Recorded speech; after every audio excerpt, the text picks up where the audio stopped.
자, 계속해서 마켓나우 2부 이어가도록 하겠습니다. 오늘 우리 시장은 어쨌든 충격이 좀 있을 수밖에 없었습니다. 주말 사이에 미국이 이란의 본토를 공격했기 때문에 어느 정도의 리스크는 우리가 감당을 하면서 시작을 했습니다.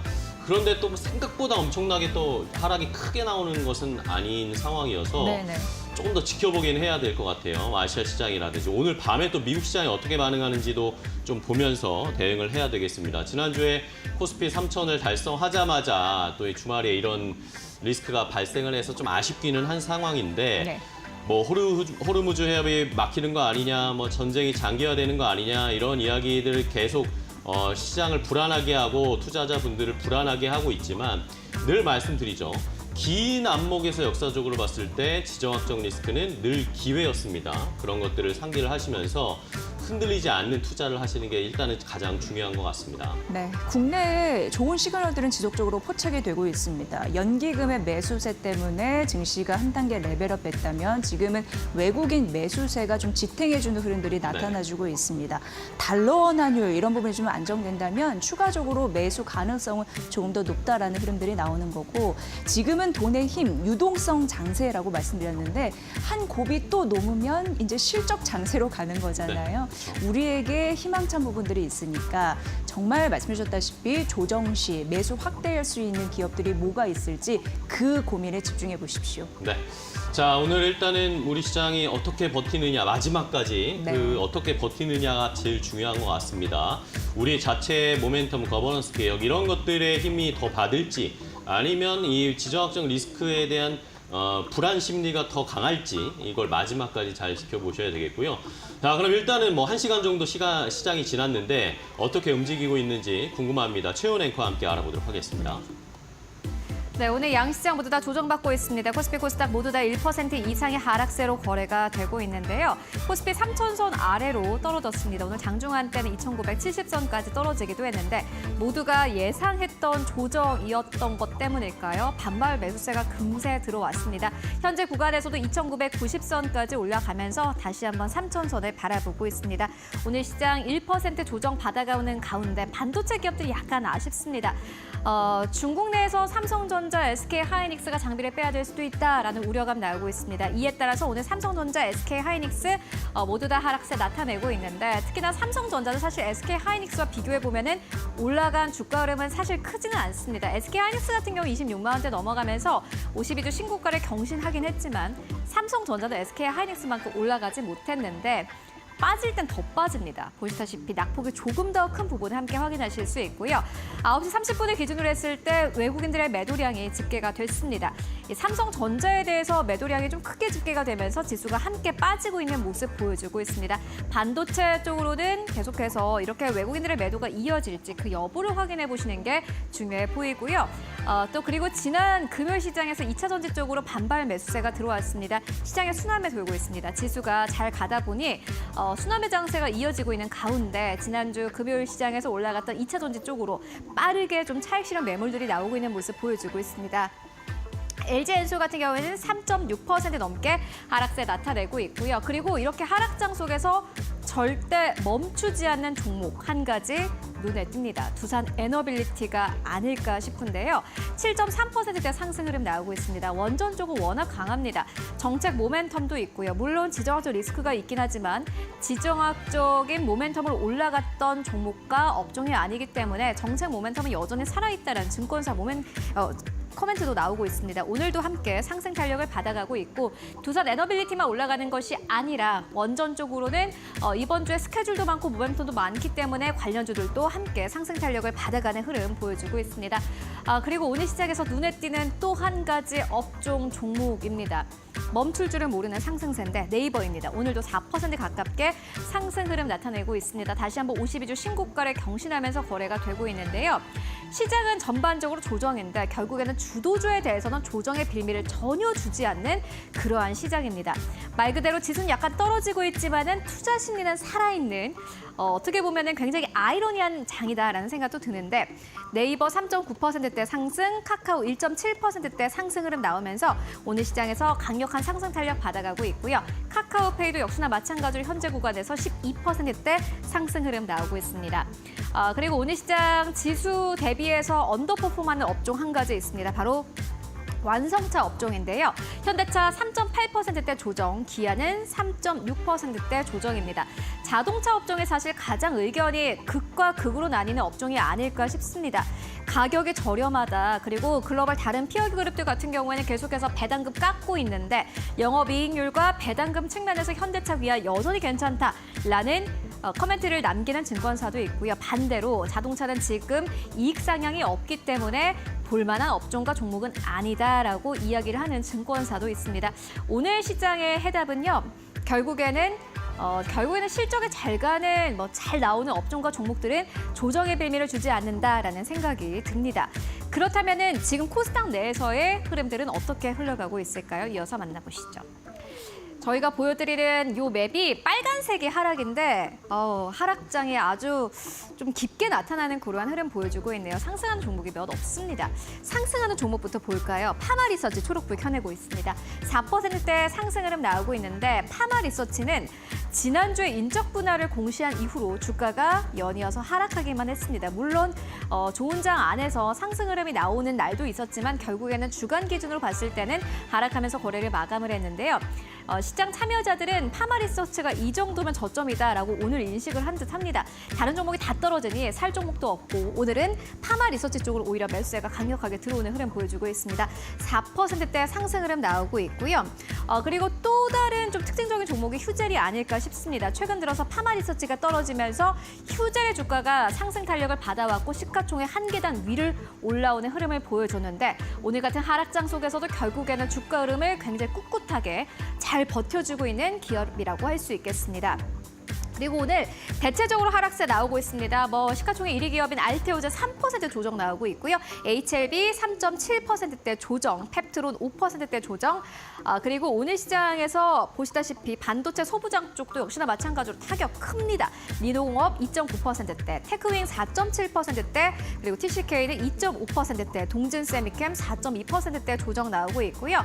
그리고 로봇 쪽도 역시나 마찬가지로 지난주부터 연이어서 전해드리기도 했는데 상승장 안에서 하락장 안에서도 크게 시세를 냈지도 않고요. 크게 떨어지지도 않습니다. 보시다시피 레인보우 로보틱스 0.8% 하락하면서 로봇 쪽으로 약간 투자 심리가 변화하고 있다는 게 이 대장주인 레인보우 로보틱스를 통해서 함께 확인하실 수 있는 부분이기도 합니다. 그리고 오늘 보시다시피 또다시 초록불을 켜내는 기업 카페24 있는데요. 4.5%대 상승 흐름 나오고 있습니다. 오늘 아침에 수출 데이터가 발표가 됐습니다.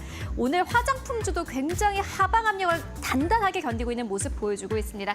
결국에는 수출 데이터, 실적에 잘 나오는 업종과 종목은 하락장 안에서도 시세를 굉장히 잘 견뎌내고 있는 모습 보여주고 있습니다. 그렇다면 지금 지수는 어느 정도에서 현재 거래가 되고 있을까요? 만나보시죠. 결국에는 파란불입니다. 오늘 코스피는 1%대 조정 나오고 있습니다. 2,988선, 그리고 코스닥은 1.7%대 조정 나오고 있고요. 수급 만나보도록 하겠습니다. 사실 오늘 시장에서는 수급이 가장 중요할 것 같은데 개장한 지 1시간밖에 안 지났지만 외국인들의 수급이 좋지 않습니다. 3,100억 원가량 현재 매도세 나타내고 있습니다. 일단 외국인들의 매도 물량이 커지고 있는 이유는요. 결국에 외환 시장에 영향을 받는 듯합니다. 달러가 강해지면은 원화가 결국에는 함께 움직일 수밖에 없기 때문에 오늘의 외국인들의 사기에는 굉장히 불리한 장이고요. 기관 투자자도 역시나 마찬가지로 4천억 원 넘게 덜어가고 있습니다. 외국인과 기관이 합쳐서 7천억 원 넘게 덜어가는 시장입니다. 코스닥의 매매 동향도 함께 만나보시죠. 네, 코스닥 같은 경우에는 외국인과 기관의 매도 물량 역시나 마찬가지로 출회가 되고 있고요. 코스피나 코스닥 모두 다 오늘 개인만이 사고 있는 그러한 시장입니다. 이렇게 전체적인 시장 상황 알아보고 왔고요. 그렇다면 지금 이 시점에서 투자자들은 어떠한 업종과 종목에 관심을 두고 있을까? 이어서 싱크풀을 통해서 만나보시죠. 네, 시장의 분위기 조금 더 자세하게 알아보겠습니다. 시장을 움직이는 업종 또 이슈 더 자세하게 싱크풀을 통해서 함께 확인해 보도록 할 텐데요. 자, 오늘 시장의 싱크풀은 보시면 간단합니다. 명확합니다. 오늘 주말 사이에 있었던 미국의 이란 공습 때문에 관련해서 가스, 유가, 해운 관련주들, 방산주들이 상승을 하는 모습입니다. 뭐 지정학적 리스크에 바로 반응하는 그런 업종, 종목, 테마들이 상승세를 나타내고 있는데요. 뭐 유가 관련해서 이 관련된 종목들 그리고 역시 뭐 가스도 LNG 관련해서도 그쪽 호르무즈 해협을 통해서 운반이 되는 것들이 많기 때문에 가격이 튀어오르지 않을까라는 생각들이 나오고 있고 해운주도 역시 해운 운임이 상승할 수 있는 상황이 발생했죠. 자, 일단 호르무즈 해협 뭐 봉쇄 이야기가 나오고 있는데 이란 의회에서는 뭐 의결을 했다라는 이야기가 나왔지만 어쨌든 최종 결정하는 건 이란의 하메네이 최고 지도자이기 때문에 아직까지 완전히 봉쇄된 게 아닙니다. 봉쇄될 가능성이 높다라는 것 때문에 시장에서는 불안감을 나타내고 있는 것이고요. 뭐 자연스럽게 방산주들이 올라갈 수밖에 없겠죠. 이런 상황이 펼쳐지고 있습니다. 자, 반면에 뭐 반도체, 2차 전지 그동안 잘 갔던 뭐 전력 설비 이런 업종들은 다 좀 하락세가 나타나고 있고 화장품도 역시 뭐 최근에 좋았는데 오늘은 어쩔 수가 없습니다. 시장의 분위기 때문에 떨어지고 있는 상황이고 자율주행 관련주가 오늘 이슈가 좀 있는데 간밤에 이제 미국에서 테슬라 로보택시가 출시가 됐습니다. 전격적으로 공개가 됐는데 관련해서 모멘텀을 오늘 받질 못합니다. 지정학적 리스크가 더 크게 작용하다 보니까 관련된 주가는 오늘 힘을 내지 못하고 있는 상황이고요. 이 외에도 새로운 정부의 정책과 관련된 종목들도 오늘은 큰 힘을 내지 못합니다. 그나마 뭐 스테이블 코인은 여전히 좀 강하네요. 네이버, 카카오가 뭐 엮이면서 스테이블 코인 쪽으로 엮이면서 관련된 종목들의 주가는 좋은데 반면에 뭐 태양광, AI 소프트웨어, 지주회사, 증권주 이런 것들도 역시 오늘 함께 조정을 받고 있는 시장의 분위기입니다. 명확하게 지정학적 리스크의 수혜를 받는 업종과 그렇지 못한 업종으로 양분되는 시장의 분위기가 나타나고 있습니다. 자, 그러면 하나 더 자세하게 이슈들을 확인해 보도록 하겠습니다.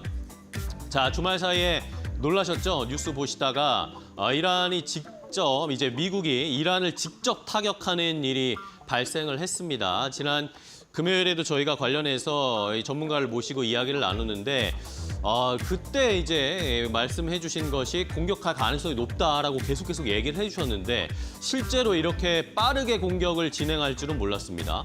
2주라는 시간을 트럼프 대통령이 줬는데 그 말을 하고 나서 이틀 만에 공격을 해버렸습니다. 자, 이란 본토를 공습했고요. 트럼프 대통령이 그러면서 공격하고 나서 대국민 담화를 발표했는데 다음은 만약에 이란이 협상에 긍정적으로 나오지 않게 되면 다음엔 훨씬 더 강력한 공격도 있을 것이다 라는 식의 언급을 하면서 이란을 강하게 압박하는 모습을 보여주었습니다. 자, 이러면서 오늘 새벽에는 또 우리 시간으로 오늘 새벽에는 또 트럼프 대통령이 트루스 소셜에 글을 썼습니다. 분명히 어제 담화를 발표할 때는 이란 정권의 뭐 붕괴라든지 정권 교체라든지 이런 것에는 관심이 없다라고 얘기를 했었는데 오늘 새벽에는 트루스 소셜에 만약에 이란이 뭔가 협조하지 않고 이란을 위대하게 만들지 못한다. 마가가 아니라 Make Iran Great Again이라고 해서 미가의 이런 모습을 보여주지 못하면 정권 교체도 가능하다라는 식의 이야기가 나오면서 하메네이 최고 지도자에 대한 압박도 추가적으로 하는 모습이었습니다. 트럼프 대통령이 점점 더 압박을 강하게 하는 모습 때문에 이란이 어떻게 반응할지가 일단 가장 중요한 상황이고요. 자, 이렇게 중동발 불안이 더 커져버렸습니다. 이러다 보니까 지금 환율이 1,380원대까지 지금 올라갔거든요. 출발할 땐 1,375원 출발했는데 1,380원대까지 지금 올라가서 거래가 되고 있고 그런데 또 유가 같은 경우에는 80달러를 넘어가지는 않고 있습니다. 그리고 비트코인도 10만 달러 붕괴됐다가 다시 10만 달러대를 회복했고요. 그리고 이스라엘 증시 같은 경우에 이스라엘 일요일에도 장이 열립니다. 이스라엘 증시 같은 경우에는 오히려 1% 넘게 상승하면서 거래를 마감했습니다. 지금 뭐 지표들이 굉장히 엇갈리고 있는데 일본 니케이 지수도 0.8% 정도 조정을 받고 있고 우리는 또 1% 지금 조정을 받고 있고 자, 굉장히 상이한 시장의 반응들이 나오고 있어서 갈피를 잡기가 쉽진 않은 상황인데요. 자, 그럼 관련해서 우리 시장에서는 어떤 종목들이 좀 움직이고 있을까요? 함께 확인해 보도록 하겠습니다. 네, 주말 그리고 월요일 아침 증권사에서는 호르무즈 워낙 이제 세계 원유의 주요 수송로이기 때문에 봉쇄에 대한 리스크 계산하기 바빴던 것 같습니다. 그런데 정유주나 천연가스는 만약 봉쇄가 정말 현실화된다면 모멘텀을 받을 가능성이 있다라고 얘기를 하고 있는 상황이고요. 왜냐하면 정유주 같은 경우에는 여러분 아시다시피 정제 마진 이런 부분을 좀 개선될 가능성이 있는 거고 그 재고를 쌓아놓은 부분에서 재고 평가 이익에 대해서 그런 부분 이제 실적에 또 붙을 수 있기 때문에 그 가능성을 염두에 두지 않았나라는 생각을 합니다. 그걸 봤을 때 S-오일, SK 이노베이션이 연결이 될 수 있을 것 같고요. S-오일과 SK 이노베이션 1%대 상승세 보여주고 있고 플러스 하나 더 얘기를 하면 어떤 증권사에서는 HD 현대도 좀 같이 봐야 된다라는 부분이었는데 오일 플러스 생법 개정 추진 이런 거와 또 이슈와 맞물려서 주목을 해봐야 된다라고 얘기했으니까 이건 그 참고 차원으로 제가 일단 넣어놨습니다.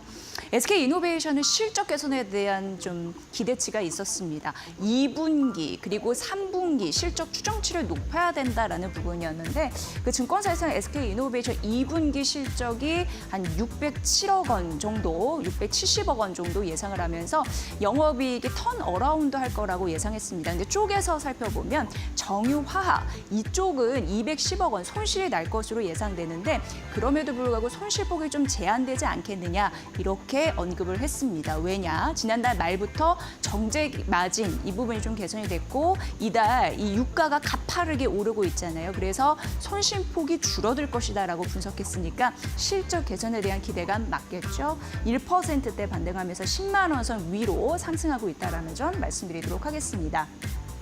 오늘은 방산 섹터가 강합니다. 근데 최근에 눈여겨볼 수밖에 없는 종목이 풍산입니다. 오늘 52주 신고가를 달성한 모습 나타나면서 14만 원 선 위로 점핑하고 있는 그런 모습이에요. 그런데 여기는 또 유명한 게 포탄입니다. 저희가 앞서서도 지난주였던 것 같습니다. 좀 동영상을 좀 보여드렸는데 포탄의 우수력 이런 부분으로 이게 이제 고마진이기 때문에 실적 더 이렇게 풍성하게 나올 수 있다라는 부분 보시면 될 것 같고요. 하나 시스템 역시 최근 52주 신고가를 경신하는 그런 대표적인 종목 중에 하나였는데 미국 유명한 방산 업체와 요즘에 이스라엘과 이란 그 전쟁에서도 많이 보셨겠지만 하늘에서 싸우는 거 굉장히 중요하잖아요. 근데 그 유명한 방산 업체와 대공 방어 시스템 MOU를 이제 체결했습니다. 선진국들도 대공 이런 부분 이제 하늘에서 싸우는 전략 굉장히 고성능 추구하고 있는 상황이라서 이쪽으로 좀 먹을 게 있지 않나라는 생각을 하시는 것 같습니다. 2.6% 상승하면서 6만 7천 원 위에서 움직이고 있다는 점 말씀드립니다. 역시 전쟁 리스크엔 방산이 빠질 수 없는 것 같고요. 뭘 봐야 될지 또 파트너님의 의견 들어보도록 하겠습니다. 대표님 어떻게 보세요? 네, 일단 지난 주말 사이에 이 미국이 직접적으로 자신들이 공격받지 않았는데도 불구하고 이란을 공격을 했습니다. 그 이유를 한번 배경을 좀 찾아보셔야 되는데요. 일단은 무엇이 됐든 간에 이것 때문에 국제유가가 급등을 할 것이고요. 그거에 따라서 이 두바이산 원유를 사다 쓰는 국가들이 굉장히 곤란해질 겁니다. 여기에 대표적인 국가가 우리나라죠. 그리고 일본과 중국입니다. 호르무즈 해협을 봉쇄한다고 이란이 발표를 했습니다. 그러면 실질적으로 그러한 액션을 벌이면 그 안쪽에 있는 사우디나 아랍에미리트나 이런 중동 산유국들도 함께 어려워집니다. 모두가 어려워지는 것인데요. 그런데 여기서 특히 더 중요한 점은 그렇게 했을 때 이익을 보는 국가가 있습니다. 바로 전 세계 최대 산유국이 된 미국이죠. 셰일 오일은 국제유가가 70불 이상이 될 때 가격 경쟁력을 가진다고 합니다. 이렇게 되면 우리는 어쩔 수 없이 태평양 건너 미국에서 셰일 오일과 셰일 가스를 사다 쓸 수밖에 없죠. 그것도 굉장히 비싼 가격에 말입니다. 그러면 트럼프가 원하는 그런 그러니까 미국이 우리나라에 대해서 무역 적자를 보고 있는 부분도 이 셰일 오일 사오게 되면 굉장히 많이 줄어들게 될 겁니다. 이런 문제는 또 그 배경이 이러한 음모론적 이유가 있는 것인지는 모르겠지만 어찌됐든 이러한 일이 벌어지고 있습니다. 이렇게 될 때 이 사우디가 최대 주주로 있는 우리나라 상장사 S-오일을 관심 있게 보셔야 되는데요.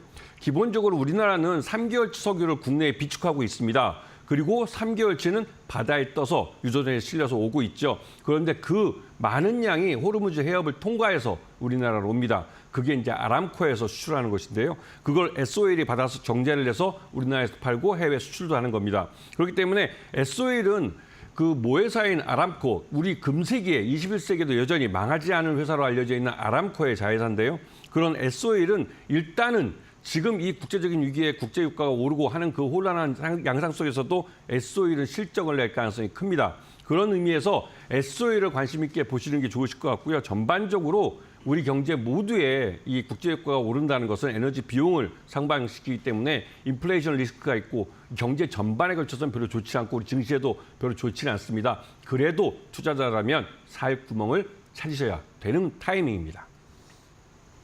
네, 지정학적 리스크에 오히려 S-오일 기회로 잘 삼아보자라는 의견 주었고요. 자, 이번에는 반도체 봐야겠습니다. 오늘 뭐 시장이 전체적으로 떨어지는 상황인데 반도체에도 좀 부담을 주는 이야기가 하나 더 겹치다 보니까 삼성전자, SK하이닉스를 비롯해서 관련된 반도체 종목들이 좀 크게 하락이 나오고 있는데요.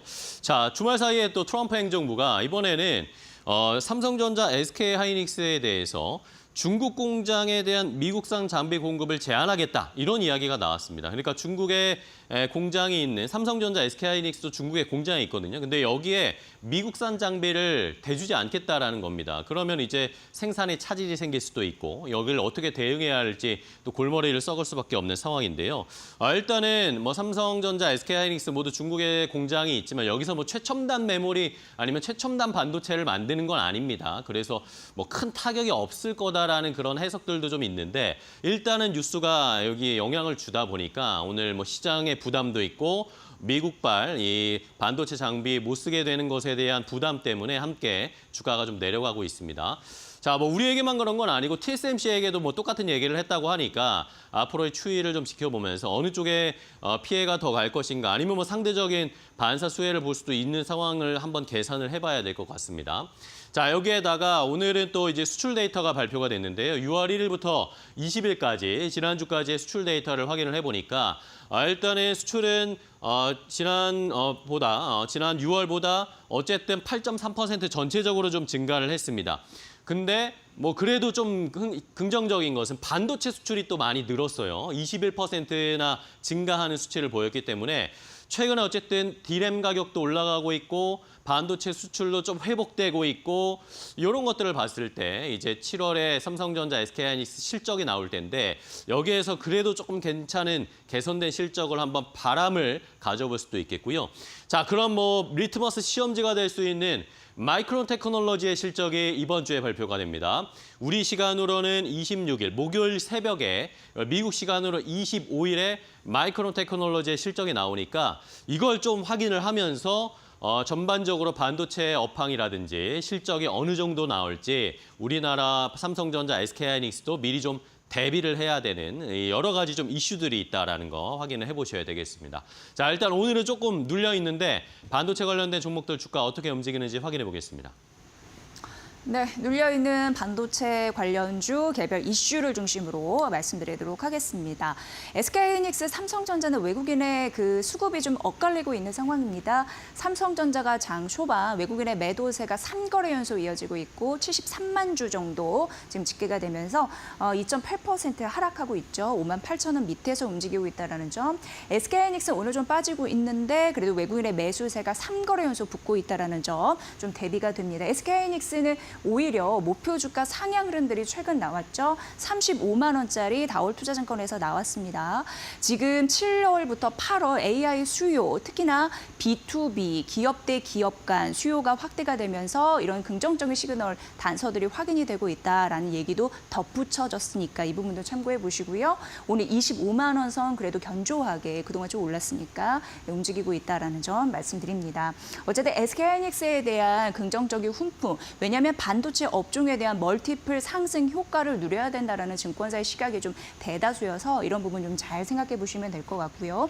SK하이닉스 하면 이제 한미반도체 연결돼서 보게 되는데 차세대 HBM 제조를 위해서 그 하이브리드 본더 전용 공장을 짓는다라는 이슈가 최근 한미반도체에 있었습니다. 오늘은 반도체 악재성 이슈 때문에 4% 정도 밀리긴 하네요. 8만 9천 원 현재 움직이고 있는데 관련 전략이 좀 좀 궁금한 때입니다. 리노공업 같은 경우에는 테스트 소켓 이런 부분 점유율 확대에 대한 긍정적인 흐름도 오늘 아침 증권사에서 나왔습니다. 목표 주가 올리는 흐름들이 나왔고 5만 6천 원짜리 리포트 하나 나왔으니까 참고를 해보시면 도움이 되실 것 같습니다. 중국 같은 경우에는 고성능 AP가 탑재된 그러면 고가의 스마트폰입니다. 이 수요가 확대되고 있다라는 긍정적인 시그널이 있다고 하니까 참고해 보시고요. 오늘은 그 업황의 분위기 따라서 3% 약세로 5만 원 선에서 움직이고 있으니까 목표수가 상향한 증권사의 그런 인사이트 함께 좀 첨부해서 투자 전략을 세워보시면 좋을 것 같고요. 마이크로 컨텍스는 일부러 집어넣는데 최근에 실적 좋아서 주가 튄 종목입니다. 이렇게 업황 안 좋아도 실적이 좋을 것이라는 개선된 그런 기대감 때문에 오르는 종목들은 좀 탄탄하다라는 걸 보여드리고 싶어서 일부러 골랐습니다. 18,320원 선 보여주고 있습니다. 이 중에서는 뭐를 봐야 될지 특히 한미반도체 궁금한 상황인데요. 파트너님 어떻게 보십니까?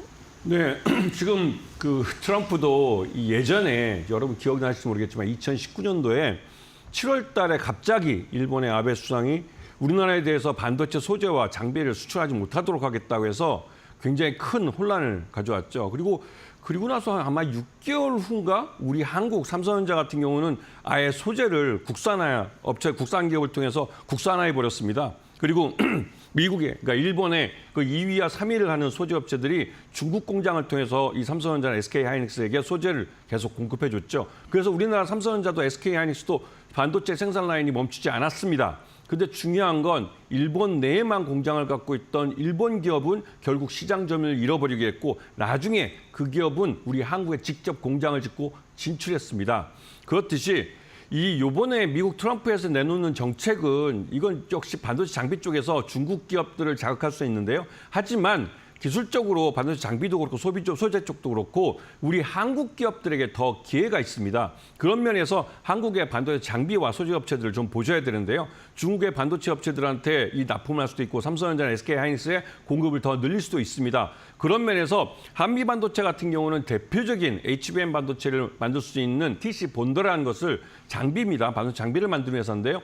이게 SK하이닉스의 독점으로 납품하다가 한화비전이 여기에 이제 시장을 이제 들어와서 독점 구조가 깨졌죠. 하지만 이 한미 반도체는 미국 마이크론 테크놀로지의 TC 본더 HBM4, 그러니까 TC 본더 4를 이번에 납품하려고 샘플을 공급을 했습니다. 그리고 이제는 이 한미 반도체도 SK하이닉스에만 납품하는 것이 아니라 이 미국의 마이크론 테크놀로지에도 납품할 수 있게 된다면 지금 SK하이닉스에서 잊어버린 그 매출액을 충분히 보충하고도 남을 수 있는 만큼의 TC 본더를 공급할 수 있습니다. 이 말은 실적에 대한 두려움이 예전처럼 크지 않다는 사실이죠. 오히려 1분기 실적 굉장히 좋게 나왔습니다. 어닝 서프라이즈가 나왔고 아마도 하반기부터는 HBM4를 양산할 수 있다고 SK하이닉스도 그렇고 삼성전자도 그렇고 미국 마이크로 테크놀로지도 말을 하고 있는데요. 그렇게 된다면 한미 반도체는 이 매출액이나 실적에 대한 두려움 없이 여전히 수익률 그대로 가져갈 수 있기 때문에 지금은 싸게 살 수 있는 기회를 준다고 투자수로가 생각할 수 있는 그런 용기를 가지셔야 할 때입니다. 네, 자 반도체 조금 더 힘을 내길 기대해 보겠습니다. 자 이제 마지막으로는 오늘 시장에서도 여전히 강한 스테이블 코인 관련된 이슈를 살펴봐야 되겠는데요. 지난주에 네이버 카카오가 결국에 출발했죠. 주가가 엄청나게 올라갔습니다. 뭐 카카오페이도 그랬고요. 카카오 뱅크 다른 이야기이긴 했지만 어쨌든 카카오 그룹주와 네이버가 상승을 출발했습니다. 자 이런 상황에서 주말 사이에 카카오페이에서 이 스테이블 코인 관련된 상표권을 출원했다는 소식이 전해졌습니다. 이러다 보니까 오늘 시장에서도 카카오페이가 주가가 아주 잘 가고 있는 상황이고요. 네이버도 오늘은 특별한 이슈가 없었지만 지난주부터 해서 계속 상승 탄력을 이어오고 있습니다. 자, 이런 상황이고 일단 카카오페이가 어떤 상표권을 출원했나 봤더니 스테이블 코인 관련 상표권이라고 해서 18개 정도 PKRW, KKRW 이런 식이죠. KRW는 코리아원 이런 식이겠죠. 원화 스테이블 코인을 만들기 위해서 미리 선제적인 작업을 하는 게 아닌가라는 그런 생각을 할 수 있는 상표권들을 18개를 등록했답니다. 자, 요 구체적으로 상품 분류를 보니까 암호화폐 금융거래업, 암호화폐 중개업, 블록체인 기술에 사용되는 관리용 소프트웨어 이런 식으로 상품 분류를 해놨더라고요. 이러니까 시장에서는 카카오페이가 진짜 스테이블 코인을 준비하고 있나 보다라는 식으로 반응을 하게 되는 상황입니다. 자, 이것에 대해서 언론들이 카카오페이에 좀 질문을 했답니다. 한번 물어봤는데 일단은 뭐 스테이블 코인 관련해서 아직 규제 법안이 가시화된 것은 아니기 때문에 선제적으로 상표권을 등록해둔 것이다라고 언급을 했대요. 이렇고 아직 법안이 통과되기 전인 만큼 이 상황을 모니터링, 예의주시하고 있다라는 식의 언급을 했답니다. 자, 이런 상황에서 이러다 보니까 우리도 이제 스테이블 코인 관련해서 주가가 막 가니까 투자를 해야 되는데 이 네이버를 골라야 되나 카카오를 골라야 되나 카카오페이를 골라야 되나 고민이 많으실 것 같습니다. 일단은 외국계 증권사, 외국계 투자은행 같은 경우에는 네이버에 대한 긍정적인 리포트들이 계속 나오고 있고요. 반면에 카카오에 대한 평가들은 좀 박하더라고요. 근데 주가의 흐름은 오히려 최근에 카카오 쪽의 그룹들의 종목의 주가 상승이 훨씬 많이 나오고 있습니다. 이러니까 더 투자하기가 참 선택하기가 어려운 상황인데 자, 오늘 시장에서는 어떤 모습일지 한번 스테이블 코인 관련된 주가 흐름 확인해 보도록 하겠습니다. 네, 전일 상한가 간 이후에 오늘도 22% 넘는 급등세를 보이면서 10만 원 선에 가까이 가는 카카오페이가 단연 오늘 시장을 이끌고 있다라는 점 말씀드리고요. 카카오 같은 경우에는 그 가상화폐 거래소 업비트를 운영하는 두나무의 지분을 10.6% 보유하기 때문에 가상 그 시스템 이런 부분에 수수료를 먹을 수 있잖아요. 그런 부분까지 좀 더해졌다라는 점 말씀드리고 2% 상승 68,100원 선을 기록을 하고 있습니다. 네이버 같은 경우에는 네이버 페이 연관돼서 생각하실 수 있을 것 같고요. 오늘 3% 상승하면서 27만 8천 원 선 보이고 있습니다. 다날도 전자 결제 관련주로서 부각되고 있는데 과거 자산 가상 자산을 발행한 이력이 있잖아요. 페이코인이라고 그게 15만 개의 가맹점에 쓰일 수 있다라는 과거 이력이 있습니다. 그래서 원화와 연동된 스테이블 코인이 만약에 발행이 된다면 송금, 유통 결제, 플랫폼 한꺼번에 할 수 있다는 기대감 있을 수 있습니다. 오늘은 타 종목 대비해서는 그래도 1.6% 정도 상승하지만 그래도 최근 가파른 상승세를 보였던 대표적인 종목 중에 하나였습니다. 오늘 6,240원이고 갤럭시와 머니트리는 오늘 소폭 떨어지고 있는데 그래도 장중 하락폭을 좀 되찾고 있는 상황이거든요. 크게 밀리지 않는다라는 걸 좀 보여드리고 싶어서 갖고 왔고 14,000원 위에서 움직이고 있는 상황입니다. 역시 오늘 코인, 특히 원화 관련 스테이블 코인 강세의 힘을 여전히 이어지고 있다라는 점 말씀드리면서 이 중에 좀 뭘 보면 좋을지 이외의 종목들은 있을지 궁금합니다. 대표님 어떻게 보세요? 네, 지금 말씀하신 그 중에는 없는데요. 아톤이라고 얘가 예전에 한번 말씀드린 적이 있습니다. 방송 중에 출연해서 이 회사 같은 경우 CBDC라고 해서 중앙은행에서 발행하는 디지털 화폐 이 실증 사업에 참여했던 업체입니다. 그렇기 때문에 당연히 원화 스테이블 코인에도 이 회사가 참여를 합니다. 한국은행이 이번에 원화 스테이블 코인을 도입한 데에서 이 규제권, 이 통제할 수 있는 권리를 자신들이 가져야 한다고 말하고 있습니다. 이거는 말 그대로 이게 통화를 새로 이제 창출해내는 능력이 이 워낙 스테이블 코인에 있기 때문에 그렇습니다. 그래서 중앙은행이 통화 정책을 책임지고 있기 때문에 여기에 대해서 규제를 하겠다는 건 당연하게 보이기는 합니다. 그리고 여기에 CBDC에 같이 참여했던 아톤도 이 관련 사업에 나중에 원화 스테이블 사업이 이제 실제로 시작된다면 여기에 참여할 가능성이 높죠. 이거는 간편 견제 쪽에서 여러분들이 실제로 지금도 사용하고 있는 그런 기술입니다. 그 솔루션이고. 그렇기 때문에 이 아톤은 실제 지금도 실체적인 사업을 갖고 있고 돈을 벌고 있고 흑자를 내고 있는 기업입니다. 그게 더 큰 시장을 만나서 자신들의 기술력과 솔루션을 갖고 더 많은 돈을 벌 수 있는 기회를 갖고 있기 때문에 아톤의 주가가 계속 오르고 있는 겁니다. 이거는 다음 달 7월 달에 관련된 법이 통과되면 곧바로 시행에 들어갈 수 있을 만큼 기술적으로 많이 진보된 시장입니다. 이 원화 스테이블 코인은 우리나라 나름대로 이 디지털 세계에서도 이 통화에 대한 주권을 가져가기 위해서 만들 꼭 필요한 것이고요. 그런 부분에서 이 아톤이라는 회사를 관심권에 두고 보셔야 될 타이밍입니다. 재차 기업을 분석해 주는 데에는 이유가 있을 것 같다는 생각이 듭니다. 아톤 특징주로 말씀해 주셨고요. 네. 예. 자, 그럼 이제 오늘 시장의 대응법을 알아야 되겠는데 일단은 파트너님의 의견이 궁금합니다. 지정학적 리스크가 어쨌든 더 격화됐거든요. 이런 상황에서 저희가 어떤 대응을 해야 되고 또 어떤 종목들을 좀 공략해 보면 좋을까요? 네. 그 예전부터 이 중동에서는 그 80년대부터 이제 이런 위기 상황이 많았습니다. 중동 전쟁 때도 그렇고 그때도 예전에는 오일 쇼크라는 게 있어가지고 굉장히 전 세계적으로 힘들었지만 이제는 이 말 그대로 이제 화석연료는 저물어가는 해입니다. 오히려 태양광 같은 경우는 국제유가가 오르면 태양광에 대한 투자도 많아지죠. 그리고 지금 시장은 AI 시대입니다. 그래서 AI에 대해서 굉장히 많은 투자를 하고 있고 우리나라뿐만 아니라 미국은 더 앞서 있습니다. 우리나라도 이번 새로운 정부가 들어서 100조 원의 돈을 민관이 투자할 수 있도록 하겠다고 했습니다. 시장의 돈이 모두 AI 쪽으로 몰려가고 있습니다. 그러면 AI 쪽에서 누가 돈을 버는지를 보셔야 됩니다. 지난번 방송에 나와서 말씀드렸지만 네이버 같은 경우는 작년까지 매년 5천억의 돈을 R&D에 쏟아 부었습니다. 그리고 하이퍼클로버 X라는 거대 언어 모델을 만들었고 이게 한국어 기반으로서 우리 국내 시장 소버린 AI 정책에 가장 잘 맞아떨어지는 그런 회사가 됐습니다.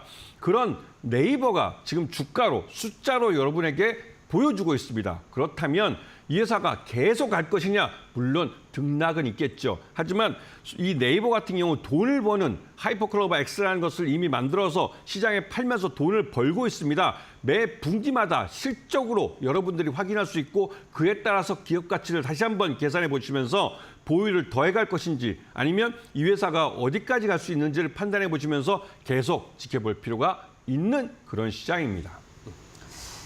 뭐 좋은 것 같긴 한데 너무 많이 올라서 들어갈까 말까 하는 시청자분들에게 답이 될 수 있는 그런 전략이 되었으면 좋겠네요. 네. 예. 자, 마켓나우 브리핑으로 시장의 분위기 전체적으로 알아봤습니다. 이제 한 걸음 조금 더 깊이 들어가서 투자 아이디어 얻어보도록 할 텐데요. 뭐 제약바이오나 그리고 또 지정학적 리스크에 어떻게 대비해야 할지 네. 조금 더 자세한 이야기 나눠보도록 하겠습니다.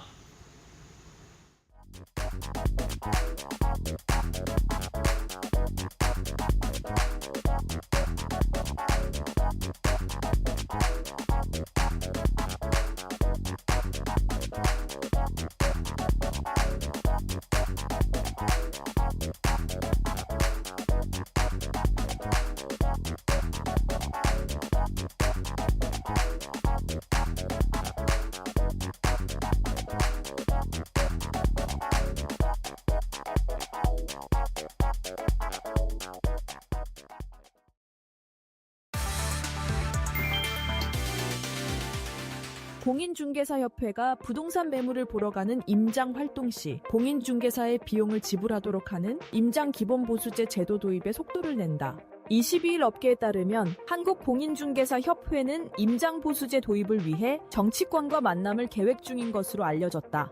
제도 도입 배경에는 거래 의도 없이 정보 탐색 목적으로 중개사무소를 방문하는 임장 크루 증가가 있다. 협회는 임장 시 비용을 받고 거래 성사 시 그 비용을 중개보수에서 차감하는 방식을 구상 중이다. 하지만 현행법상 거래 성립 없이 보수를 청구할 수 없어 법적 근거 마련이 필요하다. 협회는 임장보수제를 비롯 공인중개사 권익을 보장하는 해외 사례와 소비자 인식에 대한 연구를 진행해 중개 전문 서비스의 근거를 명확히 하겠다는 방침이다. 이란이 호르무즈 해협 봉쇄를 추진한다는 소식에 국제 유가가 들썩이고 있다. 로이터는 자본시장 개장 후 브렌트유와 WTI 가격이 배럴당 3부터 $5 급등할 것으로 전망했다. 이란은 세계 3위 원유 수출국이며 해당 해협을 통한 원유 수송량은 전 세계의 20%에 달한다. 반면 가상자산 시장은 급락세다. 미 가상화폐 거래소 코인베이스에 따르면 22일 오후 10시 25분 기준 비트코인은 99,800달러로 떨어지며 한 달 반 만에 10만 달러 선이 붕괴됐다. 지난달 최고가 대비 10% 이상 하락한 수치다. 이더리움은 9.4%, 리플은 7.3% 급락했고 솔라나와 도지코인도 동반 하락했다. 전문가들은 해협 봉쇄가 현실화될 경우 국제 유가의 급등과 가상자산의 추가 하락이 동시에 나타나며 전 세계에 또 한 번의 오일 쇼크를 일으킬 수 있다고 경고했다.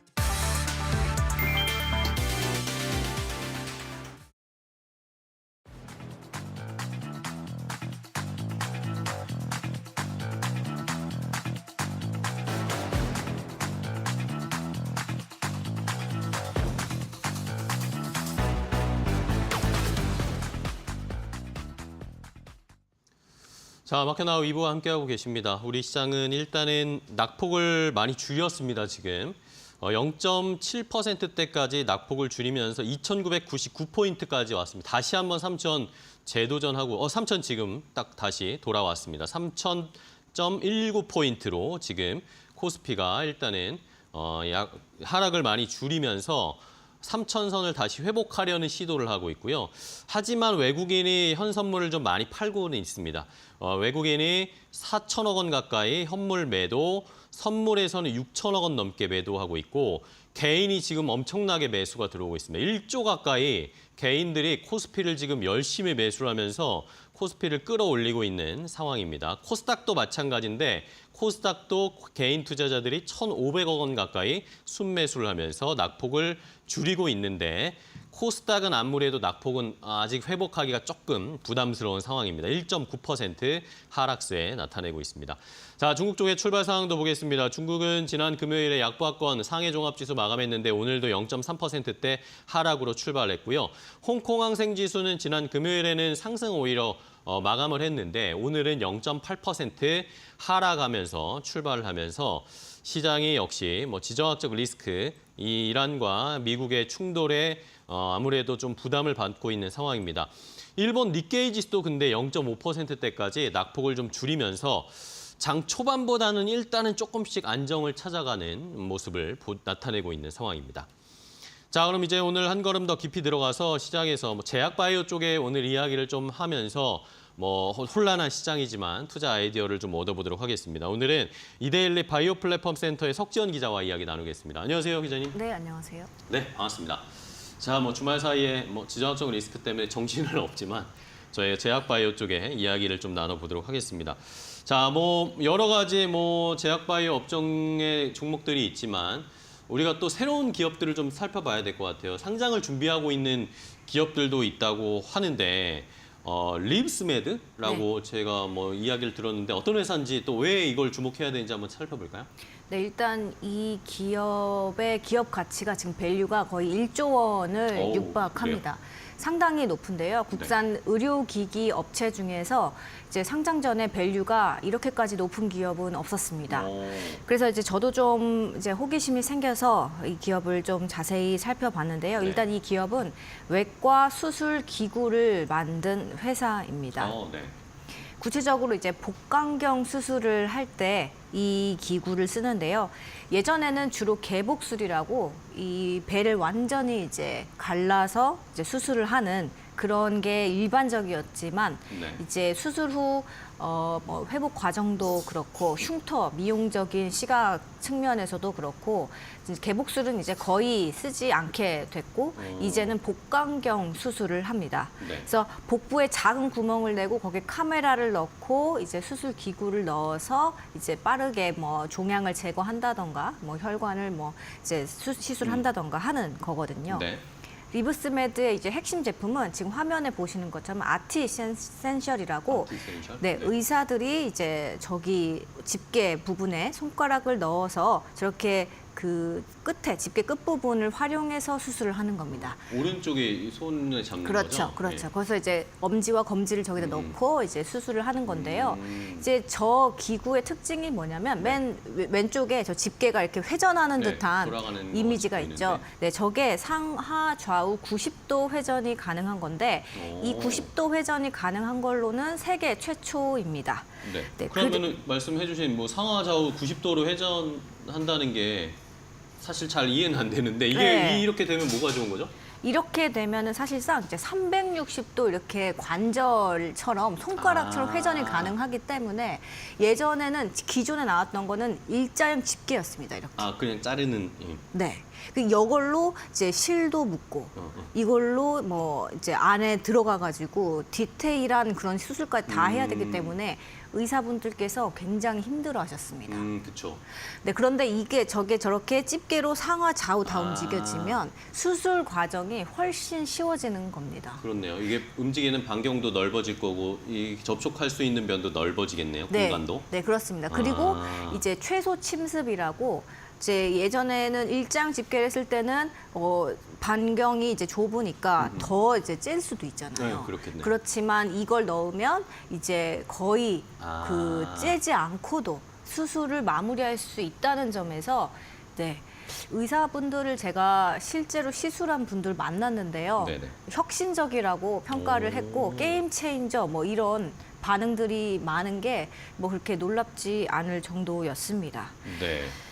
이 기술을 이제 세계 최초라고 말씀드렸는데 다빈치라고 혹시 수술기구 다빈치라고 들어보셨을지 모르겠습니다. 네네. 이 다빈치는 그 로봇 기구인데 거기도 이제 사실 이 관절이 들어간 이 기구가 달린 로봇으로 수술을 하는 네네. 제품을 만들었습니다. 근데 그 회사는 60도밖에 회전이 되지 않거든요. 아. 그래서 의사가 이제 큰 로봇, 저렇게 지금 화면에 보시면 저렇게 로봇이 네네. 있고 그 옆에 이제 들어가서 이렇게 손으로 이렇게 보면서. 조이스틱을 네. 조작하듯이 하는 건데 저 기구의 경우 60도만 회전이 되지만 아티센셜은 그냥 의사가 직접적으로 환자의 몸 앞에서 이렇게 집게를 넣어서 수술한다.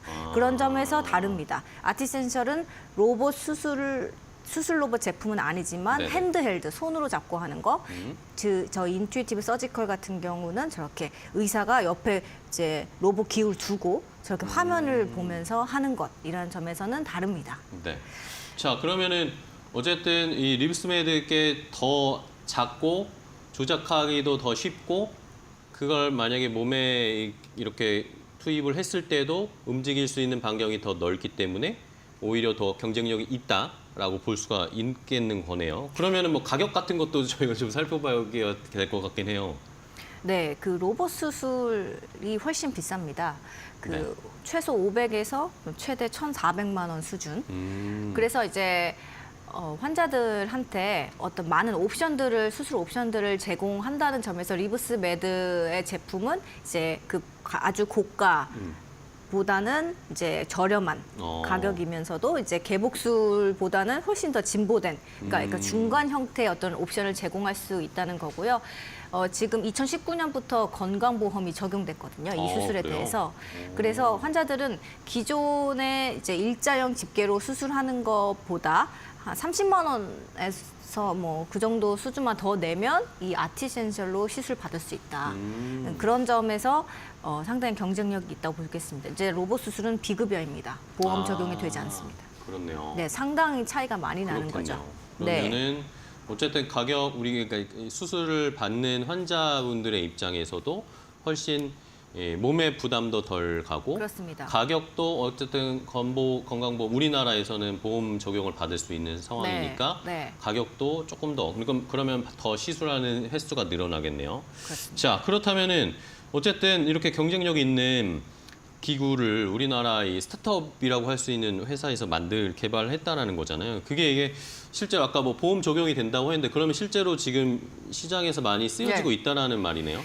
네, 지금 한창 이제 성장을 하고 있는 상황이다 이렇게 네네. 보시면 되겠습니다. 그리고 국내에서만 쓰이는 게 아니라 한국, 미국, 유럽, 일본 포함해 전 세계 70여 개국에 지금 제품이 수출이 그래요? 되고 있고요. 네. 그리고 이게 제품이 워낙에 이제 기존에 없던 거고 혁신적이다 보니까 뭐 얘기를 들어보니까 저기 아프리카, 케냐 쪽에서도 의료진이 연락이 와서 내가 이걸 힘들게 구해 써봤더니 이게 정말 혁신적이다. 어떻게 하면 이 제품들을 더 많이 구할 수 있겠느냐. 이렇게 네네. 연락이 계속 올 정도로 이제 지금 빠르게 입소문을 타고 있습니다. 이제 이 제품은 이미 2018년 4월에 한국 식약처 최초 인증 시작으로 같은 해 8월 미국 FDA 승인 받았고 2019년에는 유럽 CE 인증도 획득을 했습니다. 그래서 대부분의 주요 국가에서는 이미 승인이 다 났기 때문에 그냥 이제 제품만 구해서 쓰면 되는 수준이다. 이렇게 보시면 되겠고요. 네. 우리나라의 경우 이제 미용에 특히 관심이 많아서 이 최소 침습 복강경 수술에 대한 선호도가 다른 나라보다도 훨씬 높다고 합니다. 그쵸. 그래서 2019년 건강보험이 적용된 이후부터 수요가 이제 계속 급증을 하고 있고 2020년부터는 이제 매년 이 수술을 하기 위한 주문량이 네. 매년 2배 이상씩 계속 늘고 있다고 합니다. 그래서 현재 국내 250여 개 병원에서 700명 이상 의료진이 사용하고 있고 지난해까지 이제 연간 판매량은 지난해에만 6만 2천 개 정도다. 이렇게 보면 될 것 같습니다. 네. 자, 6만 2천 대면은 우리나라 포함해서 전 세계 작년에 6만 2천 대를 팔았다는 거죠? 네. 그렇습니다. 네, 그렇습니다. 그렇겠죠. 네. 자, 그러면은 뭐 자연스럽게 이게 이제 돈으로 연결되겠죠. 실적이나 매출 이런 거 상황도 한번 판단해 볼까요? 네, 아직은 이제 적자 기업입니다. 그래서 네네. 내년에 흑자 전환에 성공하겠다 이런 내년에? 계획이고요. 네. 왜냐하면은 지금 영업 손실이 사실 265억 원 작년에 좀 높은데 네. 워낙 매출이 계속 뛰고 있다 보니 이제 흑자 전환 금방 할 거다 이렇게 네. 말하는 거고 매출은 2022년에 97억 원, 2023년 173억 원, 그 지난해 271억 원으로 영업 손실 규모랑 거의 비슷하지만 네네. 이제 매년 2배씩 국내에서는 성장하고 있고 해외에서도 이제 수출 러브콜이 계속 들어오고 있기 때문에 네. 내년이면 흑자 전환하겠다. 뭐 금방 뭐 매출 500억, 800억 달성 가능하다. 이렇게 이야기를 하고 있습니다. 네. 자, 이렇게 어쨌든 지금 흑자 전환을 하면서 뭔가 퍼포먼스를 숫자로 보여주는 게 좀 필요할 것 같은 상황이고요. 근데 또 잘 팔리고 있고 수출 이런 물량도 요구들도 많아지고 있지만 사실 어쨌든 경쟁하는 회사가 아까 저희가 봤지만 아티센셜이 이게 글로벌 전 세계적으로는 어쨌든 많이 쓰이고 있을 거 아니에요. 네. 요거를 그러면 대체하기 위해서는 어쨌든 뭔가 공략법이 필요할 것 같기도 한데. 그 다빈치가 아직은 전 세계에서 많이 쓰이니 다빈치. 네, 아티센셜이 어떻게 하겠냐라는 네, 그쵸, 의미죠. 그쵸. 네, 정확히 말씀해 주신 것처럼 지금 다빈치의 그 시장 점유율이 거의 뭐 90% 이상 상당히 그러니까요. 압도적인 그렇겠죠, 상황입니다. 지금은.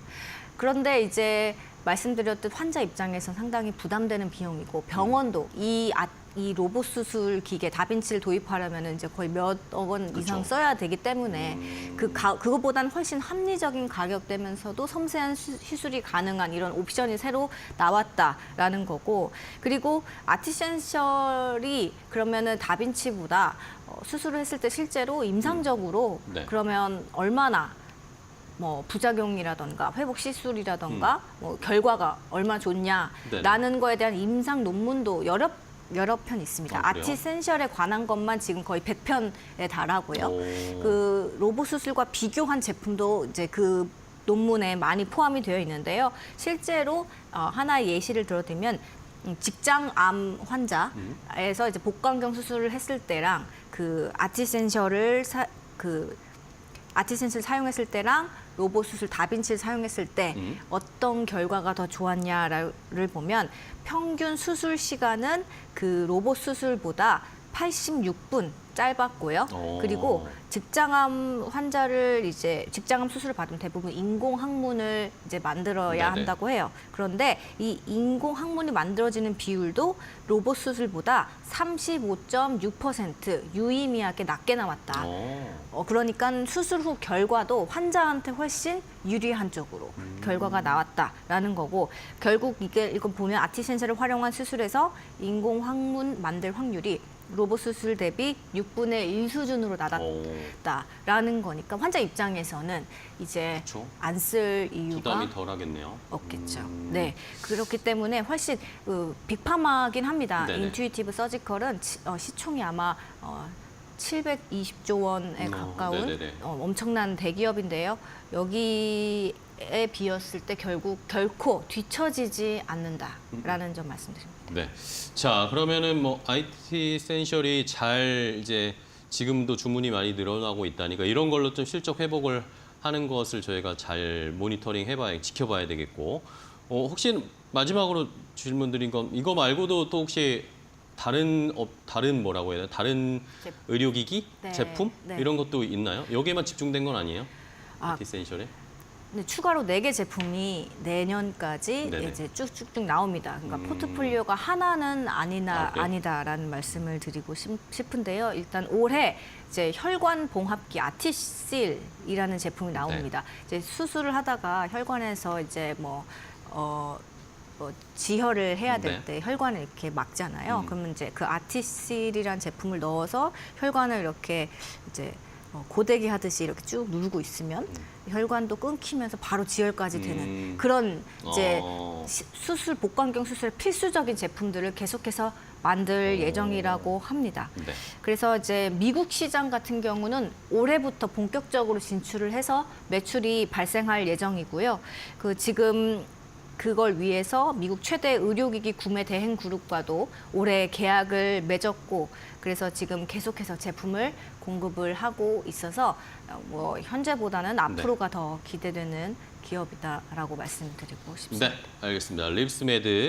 립스메드는 그러면 하반기에 어쨌든 코스닥 상장을 좀 준비를 하고 있는데 네. 이런 것들이 잘 버무려지면서 실적도 개선되는 것들을 좀 보면 뭐 상장하고 나서의 앞으로의 기대감도 우리가 좀 지켜봐야 할 그런 기업이다라고 소개를 해주셨어요. 좋습니다. 첫 번째는 봤고, 자 다음은 브릿지바이오를 좀 간단하게 좀 네. 체크를 해볼게요. 네. 브릿지바이오가 최근에 지난주에 뉴스가 있었어요. 헤지펀드, 가상자산 헤지펀드 쪽에 인수가 됐는데 자 이렇게 되면은 이 회사의 성격이 바뀌는 거 아닌가라는 그런 걱정도 좀 있는데요. 그렇죠. 이제 바이오 사업이랑 이제 브릿지 바이오가 좀 이제 멀어지는 거 아니냐. 이게 그러게요. 시장에서 나오는 가장 큰 우려입니다. 아시다시피 지난 20날 공시를 통해서 미국의 투자사 파라텍시스 홀딩스가 한국에 만든 펀드인 파라텍시스 코리아 펀드 1호가 이제 그 브릿지 바이오의 경영권을 넘겨받는 계약을 체결을 네. 한 겁니다. 그래서 유상증자랑 전환 사채를 통해서 이 계약이 이루어졌고 이제 해외 자금이 국내 기업의 새 주인으로 들어오게 됐다는 겁니다. 네. 그러면 코스닥에 그냥 남아 있기로 한 건가요? 그렇습니다. 자재상패 이런 건 안 하는 건가요? 네, 코스닥 지위는 유지되지만 네. 아마 사명이 변경될 것 같습니다. 어. 그 파라텍시스 코리아로 변경이 되고 그리고 이제 CEO도 당연히 바뀔 것 같습니다. 자 일단은 뭐 관련해서 지난주에 이슈가 나오고 나서는 뭐 주가가 좀 오르긴 했는데 사실 이게 그러면은 앞으로 어떻게 될지 바이오 사업에서는 우리가 그러면은 이제 이게 또 가상자산 관련된 네. 쪽에 인수를 했단 말입니다. 예, 그렇습니다. 이러다 보니까 이게 바이오 사업은 접는 거 아니야? 라고 생각할 예, 수도 있을 것 같아요. 맞아요. 이 회사의 주력 사업이 디지털 자산에 특화된 다중 전략 투자입니다. 네. 바이오랑 언뜻 들어도 거리가 좀 있어 보이기 관계가 없는 때문에 것 같은데. 그래서 이제 바이오 사업을 사실상 접는 거 아니냐 이렇게 이제 시장이 계속 우려를 하고 있습니다. 그래서 이 회사 자체가 이제 혼합형 헤지 펀드를 운영 중인 회사이긴 합니다. 그리고 디지털 자산 투자에 집중을 하고 있는 거고요. 네. 뭐 세부적인 사업 계획은 오는 8월에 이제 주주총회를 열어서 거기서 이제 확인을 해볼 수 있겠지만 벌써 시장에서는 이 사명도 바뀌고 네네. 전혀 바이오랑 거리가 먼 회사 느낌으로 이제 벌써 가고 있다. 하지만 뭐 여기 당시 이전 대표인 이정규 전 대표는 계속해서 우리는 임상 시험도 집중하고 신약 개발을 놓지 않겠다 이렇게 밝히고 있다고 합니다. 네. 자 그러면 이 인수한 파라텍시스 이쪽은 뭐 어떤 일을 하는 회사입니까? 뭐 이 회사는 이제 비트코인 트레저리 전략, 뭐 네. 기업의 자산으로 비트코인을 보유한 그런 전략에 집중을 하고 있어서 그래서 이제 디지털 자산 분야에 이제 특화된 기업이다라는 말이 나오고요. 네. 그리고 뭐 기관 투자자 지향적인 접근을 이제 표방을 하고 있는 회사긴 합니다.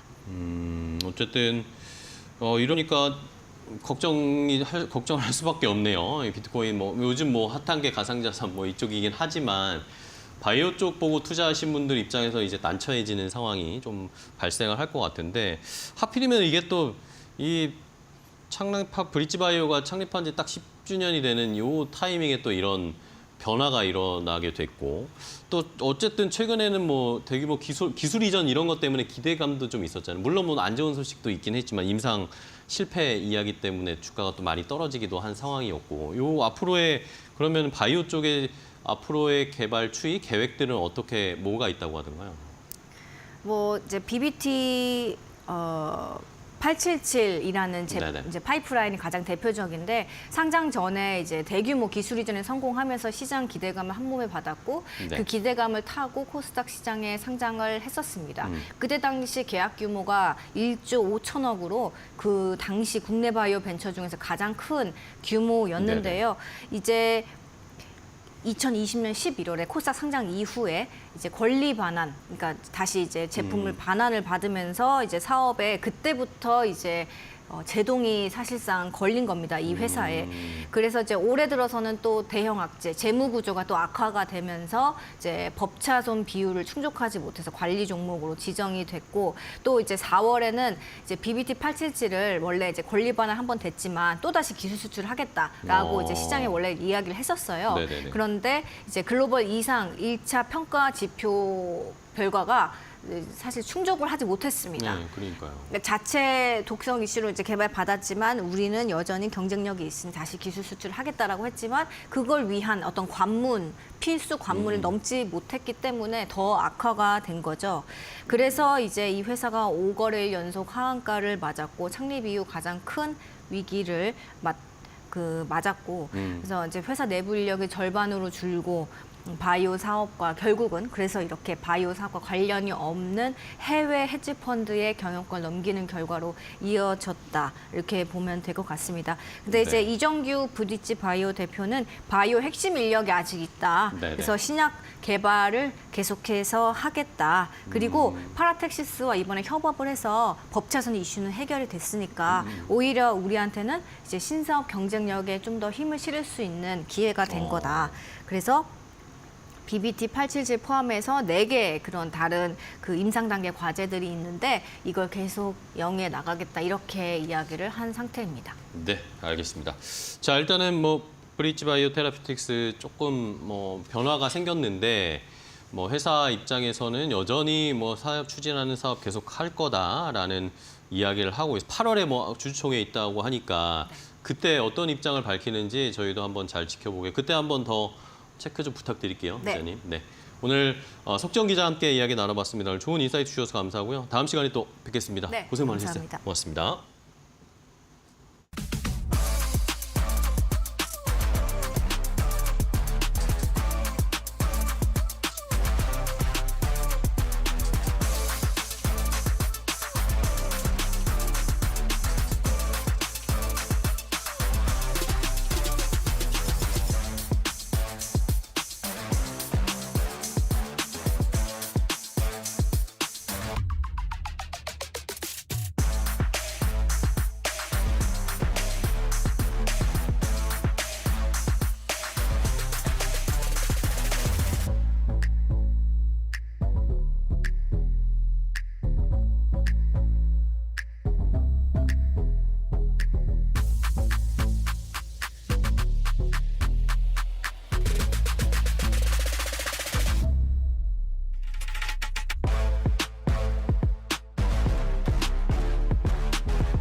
안녕하세요. 매일토크 신일섭입니다.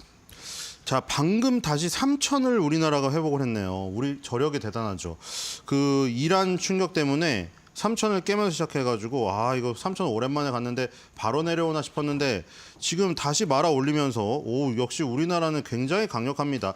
그쵸? 3년 5개월, 6개월 그 정도 만에 간 3,000인데 이대로 쉽사리 내려오면 너무 허무하지 않습니까? 자, 지금 3,003 기록하고 있는데 우리나라는 뭐 그 외세의 어떤 이런 변수에도 불구하고 3,000을 지키면서 그냥 쭉쭉 나아갔으면 좋겠습니다. 자, 지금 미국에서는 큰 이슈가 있는데 일단 그 지난주 4대 지수부터 보고 넘어가겠습니다. 다우 지수가 혼자 플러스를 기록하긴 했거든요. 0.08 살짝 정말 미세하게 플러스예요. 35.16포인트. 자, 다우 30 종목 보겠습니다. 뭐 다우는 약간 좀 전통적인 종목들이 있기 때문에 좀 지켰다 뭐 이런 방어적인 성격 이런 걸 좀 봐야겠죠. 근데 여기 안에서는 애플이 2.25로 지금 1등을 차지했습니다. 자, 애플이라는 주식이 다우존스 30에 편입이 되면서 그때 약간 다우존스의 그런 어떤 성격이 좀 변했죠. 애플을 받아들이면서 그렇죠? 그때 뭐 여러 가지 있었잖아요. 인텔이 나가고 그다음에 엑스모빌 빠지고 애플 들어오고 그 뒤에 또 엔비디아 들어오고 이런 느낌들 그렇죠? 인텔하고 엔비디아, 애플은 어떤 같은 류의 그 종목이라고 할 수 있는데 거기서 이제 인텔이 탈락했다는 거는 어떤 시대의 흐름에 그 계속 따라가지 못한 자의 어떤 최후 이런 것들이었고 애플, 엔비디아는 굉장히 뜨거운 트렌드를 몰고 왔던 이 종목으로서 다우존스 30이라는 이런 전통적인 어떤 자기들만의 약간 헤게모니 같은 그런 그룹 거기에 그걸 깨고 들어갔다는 느낌. 그다음에 엑슨모빌 같은 경우에는 전통적인 멤버였는데 시대의 흐름에 이것도 시대의 흐름에 발을 맞춘다고 하기는 좀 업종 자체가 그런데 그 어떤 거대한 전통적인 종목이 물러나는 그런 모습들 그런 것들이 이제 겹쳐서 나왔던 때가 애플이 들어왔을 때죠. 애플이 오랜만에 1등 했고요. 월마트가 2등, 3M이 3, 쉐브론, 골드만삭스, 홈디포, 시스코 이렇게 다 플러스를 기록은 했습니다만 애플 빼고는 다 1%, 그다음에 0점대 수준이었습니다. 자, 이제 나스닥, S&P 500, 필라델피아 반도체는 다 마이너스를 기록을 했습니다. 나스닥은 지금 0.51% 마이너스를 기록했었고요. 21선을 간신히 지켜냈습니다. 21선을 간신히 지켜냈고요. 뭐 주봉이나 월봉에서는 아직 밑에 5개월 그다음에 5주선이랑은 많은 차이가 있어서 많이 그동안 벌어놨죠. 자, 21선을 지금 지키면서 다시 한번 2024년도 12월 달 이 박스권 이 돌파에 대한 기대감은 이어갔습니다. 자, 나스닥 100 상승 종목 보겠습니다. 오랜만에 몬델리즈 인터내셔널 2.95%. 자, 나스닥인데 이제 저런 음식료주도 있다는 것이죠. 자, 그다음에 차터 커뮤니케이션 방송국. 이 지금 나스닥의 IT랑 BT가 아니고 1등이 음식료, 2등이 방송국입니다. 자, 애플은 여기도 있기 때문에 애플이 이제 3등을 기록했고요. 애플, 페이팔 여기부터는 이제 우리가 지금 흔히 나왔던 종목들이 나오고 있죠. 자, S&P 500 보겠습니다. 0.22% 마이너스인데 자, 여기도 21선을 지금 지켜내는 모습이고요. 아까 다우존스는 플러스였는데 21선은 일단 3일 전에 깨진 모습이었습니다. 그게 이제 그 하루만 플러스라고 해서 중요한 게 아니고 어느 라인을 지키고 있느냐가 중요한 거죠. S&P 500은 21선을 일단 지키고 있고요. S&P 500, 마이크로소프트, 엔비디아가 마이너스인데 애플이 역시 혼자 플러스를 기록하면서 다시 분전하고 있죠. 마이크로소프트랑 엔비디아랑 둘이 너무 1, 2위 경쟁을 하다 보니까 애플이 혼자 떨어졌잖아요. 지금 사실 비중 차이가 좀 1% 가까이 벌어졌거든요. 지금 마이크로소프트 6.63, 엔비디아 6.55, 애플이 5.61이잖아요. 애플도 지금 사실 아직 기회가 있습니다. 다시 200달러 회복했죠. 201달러 됐고요. 최근에 부진 때문에 3위에 있지만 자, 추격하는 이제 애플의 모습을 보시면 될 것 같고요. 아마존은 격차가 좀 있어요. 4.16이라. 그래서 역시 아직도 3강을 유지하고 있다는 것이고요. 자, 그다음에 이제 뭐가 많이 빠져? 알파벳. 그렇죠. 구글이 좀 많이 빠졌네요. 10위 안에 보면은 알파벳 A, 알파벳 C가 3.59, 3.85 마이너스로 좀 눈에 띄게 구글 종목이 빠졌다는 거 특징적이었고요. 필라델피아 반도체 지수입니다. 필라델피아 반도체 지수는 지금 21선하고 훨씬 갭이 있고요. 11선을 지키고 있는 모습이죠. 그러니까 일봉상으로 보면 이제 필라델피아 반도체 지수가 가장 좋고 S&P 500, 나스닥 비슷하고 다우존스만 21선이 깨져 있는 가장 안 좋은 모습입니다. 자, 필라델피아 반도체 지수 마콤 테크놀로지 솔루션 1.99로 1등이고요. 마이크론 테크놀로지 1.46, 마이크로칩 테크놀로지 1.40. 자, 그다음에 어드밴스드 마이크로 AMD가 1.14. 이 온세미컨덕터까지 1%군요. 요 정도 수준이고요. 하지만 마이너스를 막을 수는 없었습니다. 자, 특징주를 한번 보겠습니다. 아까 전에 오랜만에 나스닥에서 몬델리즈 인터내셔널이라는 음식료주가 지금 1등을 올라섰잖아요. 그래서 지금 몬델리즈 인터내셔널 보겠는데 20개월 선을 지금 이번 달에 회복을 한 모습이네요. 중요한 모습이고요. 자, 저는 그 오레오를 냉동실에 얼린 다음에 그거를 이제 차가운 우유에다가 다 말아먹는 거 너무 좋아하거든요. 저도 이제 몬델리즈 인터내셔널에 관심이 많은데 오레오가 뭐 저뿐만이 아니라 오레오가 워낙에 충성도가 높은 스낵입니다. 자, 지금 웰스파고에서 최근에 얘기가 하나 나왔죠. 2025년 인플레이션에도 몬델리즈가 받는 타격이 크지 않다고 설명했습니다. 이게 지금 왜냐면은 코코아를 원료로 만드는 과자가 많기 때문이죠. 오레오도 마찬가지고 코코아 그때 언제 얘기 나왔냐면은 제가 저번에 그 미국 그 아시아계 그 민주당 의원이 바나나 들고 나온 적 있거든요. 바나나? 손에 바나나 들고 나와가지고 러트닉 상무장관한테 이 지금 바나나 나도 좋아하고 미국인들이 바나나 많이 먹는데 여기다가 바나나를 그러니까 미국인들이 많이 먹는데 미국에서 저기 생산되는 건 별로 없고요. 필리핀이나 이런 데서 수입해서 갖고 와요. 그러니까 거기에다가 관세를 매기면은 바나나 어떻게 마음껏 먹겠느냐 이 얘기하면서 퍼포먼스를 한 적이 있어요. 그때 얘기 같이 나왔던 게 코코아, 초콜릿 이런 거 같이 나왔거든요. 가나에서 초콜릿 같은 거, 코코아 같은 거 이거 수입하는데 관세 매겨버리면 미국인들도 초콜릿 당 엄청 좋아하지 않습니까? 그럼 미국인들 소비자 피해보지 않느냐. 초콜릿 가격 올려서 못 사지 않느냐. 그 얘기 나왔을 때 러트닝 상무장관이 그렇게 미국인들이 좋아하는 품목에 대해서는 우리가 뭐 우리 거를 뭐 엄청 공격하지만 않으면 관세를 서로 없애는 걸로 하겠다고 이 얘기를 하면서 나왔어요. 그때. 무슨 우엉뿌리도 나왔었고 그때 나왔는데 여기서 이제 코코아 인플레이션이 유럽의 초콜릿 사업에 미칠 타격이 우려되었지만 유럽 소비자 시장의 가격 탄력성이 예상보다 낮아서 몬델리즈 실적이 지지되고 있답니다. 그러니까 여기 지금 웰스파고에서 하는 얘기는 지금 미국에서 소비 위축이 조금 있더라도 유럽에서 소비 탄력성이 굉장히 낮은 품목이래요. 오레오가. 그러니까 이게 가격 탄력성이 낮다는 얘기는 오레오 가격이 올라도 유럽 소비자들이 그게 크게 연연하지 않는다는 거죠. 그리고 이게 사실 자동차가 아니기 때문에 10%로 올려도 근데 이게 느낌이 틀리죠. 우리 여러분들 편의점 가보세요. 지금 막 25%, 30% 올랐습니다. 음료수랑 껌 같은 거 있죠. 몇 달 전이랑 비교해봐서 말도 안 되게 올랐거든요. 근데 우리가 약간 인식이 안 되는 게 뭐냐면은 1,000원짜리여가지고. 그러니까 1,000원짜리였는데 1,200원이 됐으면 20% 급증을 한 거잖아요. 근데 1,200원이니까 사람을 그 생각에 200원 이게 동전이니까 약하게 느껴져. 약간 그런 것도 있긴 있어 이게. 자동차 세탁기 이런 게 아니어서. 근데 어쨌든 유럽 시장에서 미국 내 소비 위축에 대한 부분을 방어해 준다고 합니다. 그래서 오히려 비중 확대를 했고요. 지금 68달러에서 78달러로 목표가 상향이 나왔습니다. 지금 현재 몬덜리즈 인터내셔널이 68.17이거든요. 78달러면 어디냐면 역사상 최고가예요. 지금 2023년도, 2024년도에 두 번, 그러니까 지금 2년 동안 세 개의 고점이 75달러 부근에 있거든요. 이 고점을 넘어서는 거를 지금 웰스파고는 얘기하고 있고요. 일단 거기까지 가려면 20개월선 회복이 급선무인데 이번 달에 일단 20개월선 위에 목을 딱 올려놓고 있는 모습이라는 거. 나스닥에서 음식료주가 1위를 차지해서 특징적으로 한번 봤고요. 그다음에 아시아를 보겠습니다. 오늘 아시아 중에서 플러스는 없네요. 그렇죠? 심천밖에 없는데 자 우리는 대만, 일본, 우리나라 이렇게 3대 증시로 보니까 대만, 일본, 우리나라는 전부 다 마이너스입니다. 일단 니케이 증시 마이너스 0.57이고요.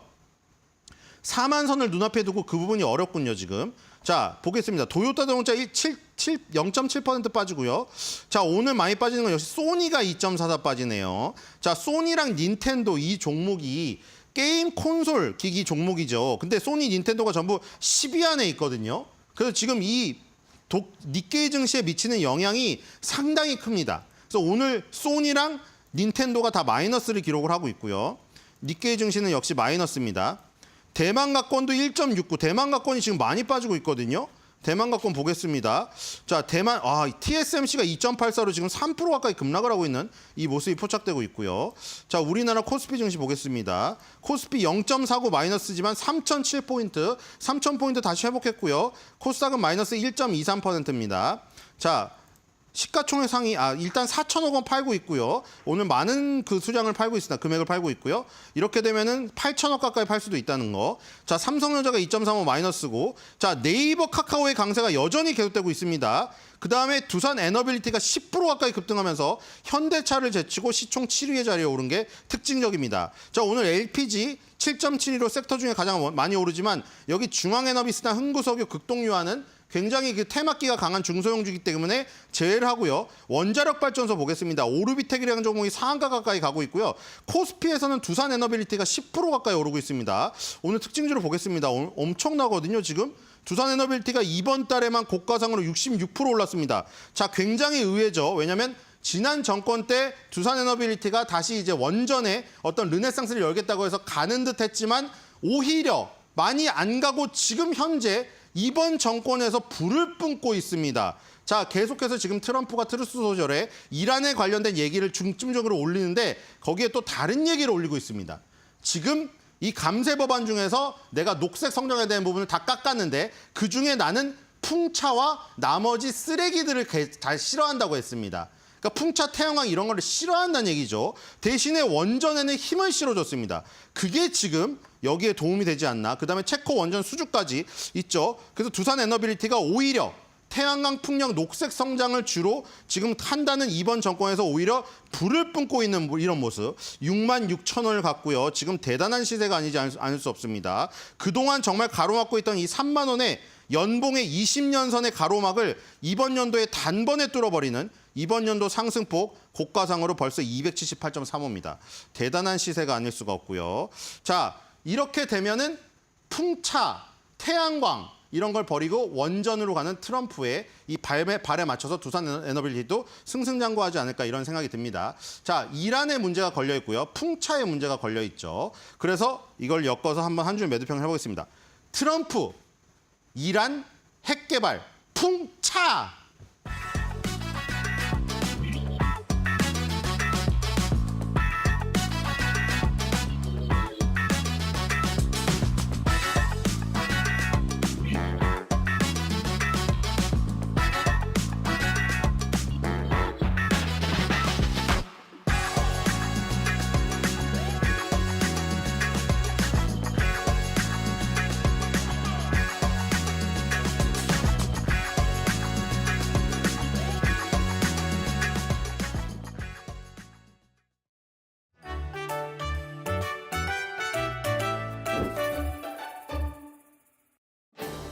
여러분, 요즘 택시 잡기 정말 어렵죠? 밤엔 잘 안 잡히고 요금은 계속 오르고. 그런데 앞으로는 운전기사가 없는 택시가 거리를 달릴지도 모른다고 합니다. 바로 테슬라의 로봇택시 이야기인데요. 최근 미국 텍사스 오스틴에서 시범 운행을 시작했고 향후 대규모 상용화를 목표로 하고 있습니다. 오늘은 테슬라의 로봇택시가 어떤 서비스인지 어떤 문제와 기대가 있는지 자세히 알려드릴게요. 로봇택시는 운전자가 필요 없는 완전 자율주행 택시입니다. 테슬라 차량에 FSD 소프트웨어를 탑재해 앱으로 호출하면 차가 자동으로 와서 목적지까지 스스로 운전하는 거죠. 머스크는 지난해 운전 때도 페달도 없는 전용 로봇택시를 공개하며 미래엔 사람이 직접 운전하는 게 더 위험해질 것이라며 자신감 넘치는 발언도 했습니다. 참고로 자율주행차는 5단계로 나뉘는데요. 레벨 1, 2는 운전을 보조하고 레벨 3부터는 차량이 스스로 상황을 판단하죠. 레벨 4부터는 특정 조건에서 운전자 없이 완전 자율주행이 가능해집니다. 그리고 레벨 5부터는 언제, 어디서든 AI가 전부 알아서 운전합니다. 2025년 현재 테슬라의 FSD는 기술적으로 레벨 2 플러스에서 3 사이, 즉 운전자가 계속 감시해야 하지만 특정 조건에선 거의 개입 없이도 주행 가능한 수준입니다. 법적으로는 여전히 운전자 책임으로 분류되며 머스크의 목표인 완전 무감독 자율주행까지는 아직 남은 과제가 많습니다. 그럼 로봇택시가 상용화되면 어떤 점이 좋을까요? 운전기사 인건비가 빠지니 교통비가 줄어들 가능성, 그리고 차를 굳이 사지 않고 앱으로 불러서 타는 시대가 열릴 수도 있습니다. 머스크는 로봇택시는 차량 한 대당 하루 수백 달러 수익을 낼 것이라고 주장하기도 했는데요. 심지어 개인이 소유한 테슬라 차량도 로봇택시 네트워크에 등록해 돈을 벌 수 있다는 구상을 가지고 있습니다. 하지만 넘어야 할 산도 많습니다. 각국 정부의 허가와 도로교통법 개정이 필수입니다. 미국은 최근 자율주행차 규제 완화에 속도를 내고 있지만 실제 대규모 서비스는 여전히 제한적입니다. 예를 들어 미국 도로교통안전국은 연간 2,500대라는 면제 한도를 두고 있어 테슬라의 대규모 상용화에는 추가적인 규제 완화가 필요합니다. 또 사고가 났을 때 보험 책임이 누구에게 있는지도 큰 이슈인데요. 현재 대부분 국가는 차량 소유주 책임이 원칙이지만 머스크는 AI 시스템의 문제라면 제조사가 책임져야 한다고 주장합니다. 그래서 테슬라는 보험 상품 개발과 제조사 책임 확대를 준비 중입니다. 이 논란은 앞으로도 자율주행차 시대의 최대 쟁점이 될 전망입니다. 테슬라의 로봇택시는 오스틴을 시작으로 로스앤젤레스, 샌프란시스코, 샌안토니오 등으로 서비스를 확대할 계획인데요. 투자은행들은 AI와 자율주행 사업이 테슬라에 최소 1조 달러, 2026년 말까지는 2조 달러의 가치를 창출할 수 있다고 전망합니다. 하지만 각국 정부의 규제와 도로교통법, 보험 책임 문제 등이 걸림돌로 남아있어 실제 대중화까지는 시일과 검증이 필요하다는 신중문도 공존하고 있습니다. 투자자의 관점에서는 단기 급등락에 휘둘리기보다는 실적, 기술력, 공급망 등 펀더멘털을 꼼꼼히 점검하는 전략이 필요한데요. 앞으로 저희가 잘 지켜보며 빠르게 전달해 드릴게요. 그럼 오늘도 즐거운 하루 보내세요.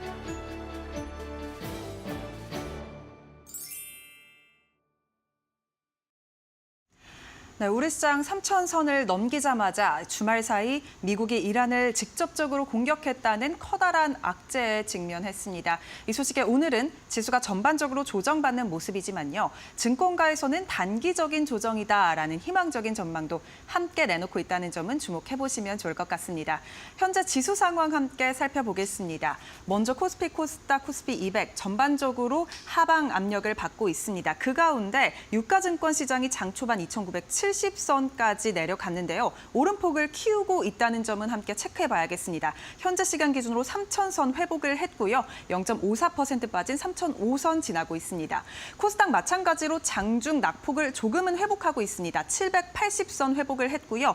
772선까지 빠졌지만 현재 시간 781선 지나가고 있습니다. 그렇다면 오늘 투자자들의 매매 동향은 어떨까요? 수급 상황도 함께 살펴보시죠.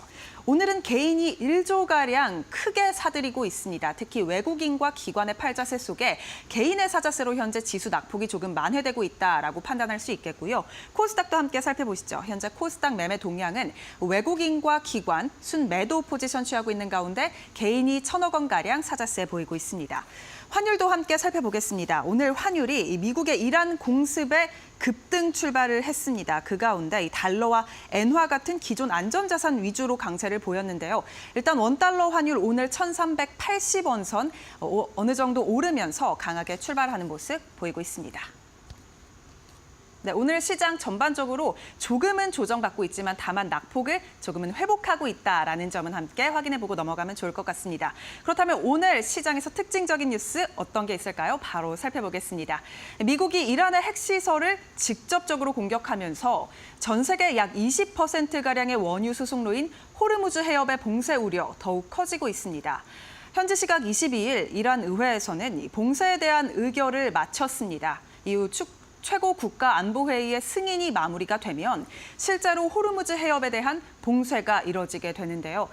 이 경우에 글로벌 원유와 LNG 해상 물동량 공급이 차질을 빚게 되고 그렇다면 수그러들었던 물가 우려가 다시금 커지게 됩니다. 여기에 스태그플레이션, 즉 물가 상승 속 경기 침체 우려가 커지면서 글로벌 경제와 증시에 악영향을 미칠 것이란 전망도 함께 나오고 있습니다. KB증권에서는 한국이 원유 수입의 70% 이상을 중동에서 하기 때문에 국내 증시에는 조정의 빌미가 될 것이고 충격이 클 것이다라는 전망을 함께 밝히기도 했습니다. 한편 실질적인 봉쇄는 또 어려울 것이다라는 의견이 함께 나오고 있습니다. 오늘 미국 국무장관이 중국의 이란 호르무즈 해협의 봉쇄를 막아달라는 요구를 했다는 소식도 함께 들려왔는데요. 이란 원유 수출의 약 80%가 중국으로 향하기 때문입니다. 이에 호르무즈 해협 봉쇄는 이란의 직접적인 경제적 또 정치적 타격이 크기 때문에 실질적인 봉쇄로 이어지기는 어려울 것이라는 전망도 지속적으로 나오고 있는 거죠. 중동발 불확실성 거세지는 가운데 오늘 국제 유가 선물 지수는 최고 4% 넘게 오르면서 출발했습니다. 유가 관련주들 일제히 급등하고 있는 가운데 현재 상황 함께 살펴보겠습니다. 일단 오늘 정유주들 강하죠. 중앙 에너비스 오늘 24%나 넘게 강하게 튀어오르고 있습니다. 24,350원 선에서 거래가 되고 있고요. 흥부석유 주가도 현재 16% 넘게 강한 탄력 받고 있습니다. 18,080원 선 거래되고 있습니다. 오늘 해운주들도 크게 오르는 가운데 HMN 강부합권에서 거래 중입니다. 23,150원 선 지나고 있고요. 방산주 안 볼 수 없겠죠. 오늘 증권사 리포트 긍정적으로 나온 풍산 7% 넘게 오르면서 135,800원 선 지나갑니다. 카카오페이가 지난 금요일장 이 가상화폐 관련 상표권을 대거 출원했다는 소식에 상한가를 기록하기도 했죠. 이에 오늘 증권가에선 카카오페이가 원화 스테이블 코인의 최대 수혜주라는 의견도 내면서 주가 탄력에 힘을 보태고 있습니다. 카카오페이는 지난 17일 PKRW, KKRW 등 6종류의 이름으로 총 18건의 상표를 출원했습니다. 이에 대해서 카카오페이는 스테이블 코인과 관련해서 선제적으로 상표권을 등록해뒀다라고 직접적인 언급을 하기도 했는데요. 한편 업계와 정치권에서도 이 원화 스테이블 코인 제도화를 위한 활발한 논의가 진행되고 있습니다. 지난 18일 국회에선 디지털 자산 시장의 혁신과 성장에 관한 법률 초안이 공개가 됐는데요. 대표적인 내용으로 한국은행이 원화 스테이블 코인 발행과 관리에 관여할 수 있도록 규정하는 등 정부의 관리망 내 안정성을 확보하겠다는 내용을 갖추고 있습니다. 이러한 본격적인 정책 활성화 속 증권가에선 카카오페이를 대표적인 수혜주로 분류했습니다. 오늘 유진투자증권에서는 스테이블 코인은 선불 충전금 규모가 매우 중요하다면서 카카오페이가 가장 많은 선불 충전금 잔액을 보유하고 있다라는 의견을 냈습니다. 이 선불 충전 잔액만큼만 이 스테이블 코인을 발행을 해도 2030년 예상 운용 수익이 1조 원을 넘어선다면서 카카오페이를 관련 정책 핵심 수혜주로 제시한 거죠. 이러한 모멘텀 강하게 받으면서 오늘 주가 역시 튀어오르고 있습니다. 카카오페이 전장에 이어서 오늘도 52주 신고가 경신했습니다. 17% 넘게 오르면서 현재 시간 93,700원 선 지나가고 있습니다. 신세계 INC 주가도 오늘 10% 넘게 강세 탄력 받습니다. 23,900원 선 거래되고 있고요. 헥토파이낸셜 주가도 함께 확인해 보시죠. 4.66%가량 오르고 있습니다. 2,650원 선 지나갑니다. 금융위원회가 오늘 중동 사태로 인한 금융시장 불확실성 대응을 위해 긴급 점검 회의를 열었습니다. 이날 회의에서 참석자들은 최근 국내 증시가 중동 갈등이 발발한 13일 이후에도 새 정부에 대한 기대감 속 견조한 상승세를 이어왔다면서 다만 이 미국의 개입 이후 이란의 향후 대응에 따라 증시 변동성이 커질 수 있다는 데는 우려를 표했습니다. 금융당국과 유관기관 간 긴밀한 공조 체계를 갖추고 시장 모니터링을 대폭 강화할 것이라고 밝혔는데요. 최근 증시 상승 모멘텀을 지속하기 위해서 자본시장 활성화 관련 공약과 이 제도를 신속히 추진해야 한다는 것에도 함께 뜻을 모았습니다. 한국 증시는 전장에서 3년 6개월 만에 코스피가 3,000선을 돌파하고 또 증시 주변 자금도 194조 원에 육박하는 등 긍정적인 흐름을 보였지만요. 주말 사이 일어난 이 중동발 악재로 오늘 개장 직후 3,000선을 후퇴하기도 했죠. 증권가에선 가파른 상승세를 보인 국내 증시가 단기 등락 등의 조정을 거치더라도 이는 단기적 조정일 뿐이라는 의견을 내고 있는데요. 오늘 키움증권에서는 한국 시장에 대해서 여전히 정책적 모멘텀은 유효하고 특히 25일 MSCI 선진지수 편입 기대감도 함께 남아있다면서 지수 상방 압력은 남아있다라는 전망을 밝혔습니다. 그 가운데 오늘도 정책적 모멘텀 받는 종목들 상승 추세 이어가고 있는데요. 특히 AI 관련 모멘텀 받는 네이버 오늘 52주 신고가 또다시 경신했습니다. 3.34% 오르면서 27만 8,500원 선 지나가고 있습니다. 그렇다면 카카오 주가도 함께 확인해 봐야겠죠. 카카오 0.9% 오름폭을 조금은 줄였습니다. 67,200원 선 거래되고 있습니다. 삼성 SDS 주가도 함께 확인해 보시죠. 오늘 6% 넘게 강하게 오르고 있습니다. 18만 3,000원 부근 지나갑니다. 미국의 중동 개입에 대해 최악의 시나리오다 혹은 악재에 대한 이른 해소다라는 의견으로 시장 의견은 크게 두 갈래로 나뉘고 있습니다. 다만 우리 시장은 이 중동 이슈에도 3,000선 정책 모멘텀 받으면서 움직였기 때문에 앞으로 미칠 영향은 적다, 상방은 꾸준히 열려 있다라는 의견 나오고 있는데요. 그렇다면 오늘 우리 시장에서 우리는 어떤 점을 주의 깊게 봐야 할지 저희와 함께 계속해서 알아보시죠. 네, 우리가 한때는 이런 얘기를 했었죠. 미장에서는 세금을 내고 국장에서는 원금을 낸다. 그런데 이런 자조 섞인 표현은 이제 더 이상 하고 싶지 않습니다. 어쨌든 코스피는 4월 저점 대비 30% 이상 급등하면서 3,000피를 기록을 했고요. 중동발 리스크는 있음에도 불구하고 오늘도 3,000선을 지키는 모습을 나타내주고 있습니다. 반전을 써내려간 코스피 시장. 여러 가지 경제 흐름 속에 또 투자 전략이 숨어 있습니다. 오늘 박시동 경제평론가와 이 시간을 잘 또 분석해드리도록 하겠습니다. 어서 오십시오. 네, 안녕하세요. 네. 이렇게 빨리 코스피 3,000이 도달할 줄이야 이런 생각 많이 드실 것 같습니다. 여러 가지 뭐 중동발 리스크 굉장히 좀 심각한 거는 맞는 것 같고요. 그리고 관세 리스크도 아직 해결된 건 아닌데 역시나 정책 기대감 때문에 이렇게 올라가는 건가 싶기도 하고 이제노믹스 30조 추경 이런 부분이 더해졌나라는 생각도 드는데 어쨌든 이 안에서 수혜 업종을 가릴 필요는 있어 보입니다. 평론가님 어떻게 분석하십니까? 우리 시장이 저평가되어 있다는 얘기는 뭐 많이들 들어보셨을 텐데요. 평균 PBR이 0.8이다, 7이다 이런 얘기를 많이 했었어요. 네네네. 근데 사실은 PBR이 1이 안 된다는 거는 그 자체로 비정상인 상황입니다. 네. 근데 이제 PBR을 정상화하겠다는 대통령의 이제 공약이 있었지 않습니까? 그럼 PBR이 1 정도까지 적어도 출발선이 1 정도까지 맞춰주는 게 코스피를 보면 3,000P입니다. 네. 그러니까 3,000P 정도는 사실은 어떻게 보면 거침없이 올라간 게 이게 단기간에 급등했다라는 게 아니라 사실은 출발선이 정상화됐다라고 업계에서는 해석하는 거죠. 예. 충분히 해석할 수 있죠. 그러니까 이제 앞으로도 그러면 더 갈 수 있다. 출발선은 3,000이다. 이렇게까지 봐서 첫 번째 정책 관련한 어떤 기대감은 시장 정상화 조치, 뭐 상법 개정 조치 이런 게 일단 3,000선까지 끌고 왔다 이렇게 네. 볼 수 있는 거고요.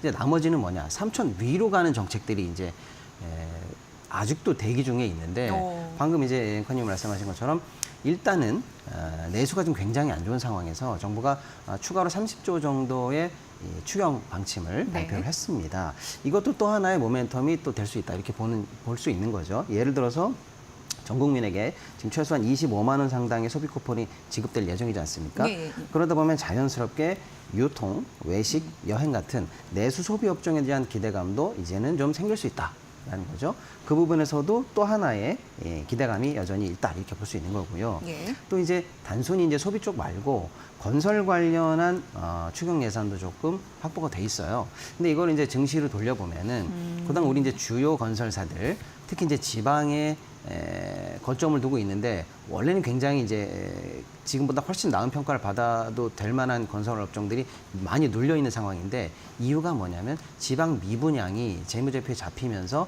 굉장히 낮은 PBR로 현재 시장에서 외면을 받았거든요. 네. 지방 미분양 해소를 위해서 정부가 이번에 추경을 통해서 한 2조 7천억 정도 뭐 어쨌거나 쓸 것 같은데 그러다 보면 환매 조건부로 지방 미분양 10,000호 정도를 사들이겠다라는 거거든요. 이게 일단은 긴급하게 수혈이 되면서 PBR도 약간 개선되고 재무제표도 개선된 효과 그리고 실제로 숨통을 좀 트여준 효과가 있을 걸로 보이거든요. 그러다 보면 이제 건설 관련해서도 튀는 종목들이 좀 나올 수 있고요. 그래서 일단은 현재 3,000P 정도까지 온 것에 대해서도 정책적 기대감 그리고 네. 앞으로 발표된 추경 관련해서도 이제 상방으로 올라갈 수 있는 기대감이 이런 내수 관련한 업종들에서 여전히 이어질 수 있다. 전부 다 사실은 그러니까 정부발 정책발 이슈들이다. 이렇게 볼 수가 있겠습니다. 네. 여러 가지 저희가 언급해드렸는데 건설까지는 생각을 못했는데 건설도 좀 포함해서 앞으로 좀 생각을 해봐야 될 것 같다라는 그런 생각이 들고요. 지금 코스피가 4월 저점에서 30% 이상 튀었다라는 말씀을 드렸는데 보통 이제 공시상 저점에서 10에서 15% 반등하면 이건 기술적 반등이네. 그리고 30% 이상 뭐 반등을 하게 되면 유동성의 힘이네 이런 생각을 하게 되는데 그 돈의 힘으로 시장이 올라가는 구조가 지속이 될 수 있을지 궁금합니다. 현재 국외나 국내 유동성 힘이 얼마나 되는지 궁금하고요. 사실 글로벌 경기에 대한 기대감은 여전히 좀 낮은 부분이 있기 때문에 이게 약간 브레이크를 걸지 않을까라는 우려감도 있는데 어떻게 분석하십니까? 네, 일단은 실제로 4월 저점보다는 30% 이상 오르면서 빠르게 우리가 반등을 했는데 여러 요인이 있습니다. 조금 전에 얘기했던 정책 관련한 모멘텀 말씀드렸고요. 또 그걸 이제 뒷받침할 수 있는 사실은 유동성의 흐름도 분명히 관여를 하고 있죠. 특히 이제 국내 유동성 지표인 이제 광의통화 M2를 보면은 4월 기준으로 해서 전월보다 0.2, 전년 동월 대비해서 5.8이 늘어서 사실은 유동성 장세에 풍부한 어떤 뭐랄까요? 땔감이랄까? 연료를 제공해주고 있기 때문에 국내 상승에 실제로는 이제 좋은 의미로서 유동성 장세를 만들어내고 있다 이렇게 볼 수가 있습니다. 글로벌리하게 보면은 근데 아직은 우리가 이제 이란 얘기도 해봤습니다만은 글로벌리하게 보면은 그 유동성과 상관없이 좀 미국발 관세 전쟁, 또 지정학적 불안, 또 사실은 전 세계적으로 보면 지금 세 개의 전쟁이 진행되고 있는 거거든요. 이런 부분에서는 조금 글로벌리하게는 아직 상승이라든지 이렇게 낙관하기는 좀 어려운 상황이다 이렇게 보입니다. 다만 이제 국내 통화나 유동성을 보는 이유는 우리 입장에서는 한국은행이 저금리를 일단은 확실하게 선언한 상황이다 보니까 네. 이건 기정사실이죠. 또 그런 상황에서 그 돈이 어디로 흘러갈지가 사실은 중요한데 최근에는 약간 수도권 서울 집값이 좀 불안하긴 합니다만은 어쨌거나 내수나 증시로 흘러 들어갈 현재 장이 충분히 마련이 되고 있거든요. 그래서 일단은 풀린 유동성이 증시로 선유입되면서 이게 이제 선순환을 만들어내고 있는 현재 단계다. 이렇게 보면 통화와 유동성이 증시로 이어지는 이 흐름이 당분간은 더 갈 수 있다. 적어도 연말까지는 유동성 장세에 충분한 땔감이 공급될 가능성이 있다. 이렇게 좀 봐야 될 것 같습니다. 그렇네요. 금리 인하발. 우리가 이게 좀 속도 조절을 하는 거지 이 트렌드가 없어지는 건 아니기 때문에 그 유동성이 내수와 증시에만 흘러간다면 조금 더 자신감 붙으면서 하반기 장을 좀 대비해야 되지 않을까 이런 생각을 하게 되고요. 정부 정책 얘기 나와서 말인데 이제 정부가 에너지 고속도로 개통에 좀 더 속도를 내고 있습니다. 2030년을 기준으로 해서 개통하겠다라는 의지를 밝혔는데 그럼 재생에너지 대전환이 예고된 거와 다름없습니다. 어떻게 우리가 이거를 판단하면서 들어가야 될까요? 지금 뭐 정부 정책 쪽에서 나오고 있는 호재들이 너무 많아요. 근데 이것도 굉장히 중요한 프로젝트입니다. 예. 뭐 사실은 이제 후보 때는 AI 100조 시대를 열겠다 해서 AI 관련해서 우리가 주목해야 된다는 거 많은 분들이 아마 알고 계실 텐데 생각보다는 자세히 모르셨던 게 이 에너지 쪽에 이 대통령의 관심이라든지 예. 공약의 집중도가 원래 있었거든요. 그래서 이번에 즉각적으로 산자부가 정부 업무 보고를 통해서 에너지 고속도로를 확실하게 구축하겠다. 그런데 단순히 말뿐이 아니라 그 첫 개통을 2030년에 반드시 해내겠다 이렇게 얘기했거든요. 네. 이렇게 생각해 보시면 좋을 것 같아요. 경부고속도로가 우리나라에 아예 없었을 때 이제 네, 경부고속도로를 만든다라는 발표를 했다라고 해볼게요. 그럼 당장에 1차적으로 수혜를 보는 업종이 있겠죠. 정부 예산을 수주받아서 직접 건설을 하는 예를 들어서 현대건설 같은 회사들이 네, 네. 1차 수혜를 당연히 보겠죠. 그리고 또 하나는 부산과 서울이 이제 거의 뭐 한 4-5시간 안쪽으로 뚫리면서 물류와 산업의 새로운 지도가 그 라인을 타고 완성되는 거거든요. 네. 그러니까 그 안에 이제 물류라든지 옥천이라든지 이런 쪽에 허브도 생기면서 그쪽으로 산업의 지도가 생긴 거거든요. 거의 제가 볼 때는 유사한 수준의 혁명적인 어떤 산업 지도의 재편까지도 가능하다. 네. 이렇게 볼 수 있는 거죠. 그래서 직접 에너지 고속도로를 만든다라고 하면은 사실은 해저 초고압 직류를 송전망을 통해서 서해안에서부터 재생해를 만들어서 수도권이라든지 이쪽까지 바로 쏘겠다는 거거든요. 당연히 그러다 보니까 일단 아까 우리가 경부고속도로에서 건설사를 예를 들던 것처럼 에너지 고속도로의 직접적인 수혜주들이 있죠. 당연히 이제 전선, 변압기, 송전망 이런 쪽들 회사들은 이제 직접적으로 정부 수주를 받아서 네네. 바로 재무가 좋아지는 그런 업종들이 있죠. 예를 들어서 뭐 LS 마린 솔루션도 있고요.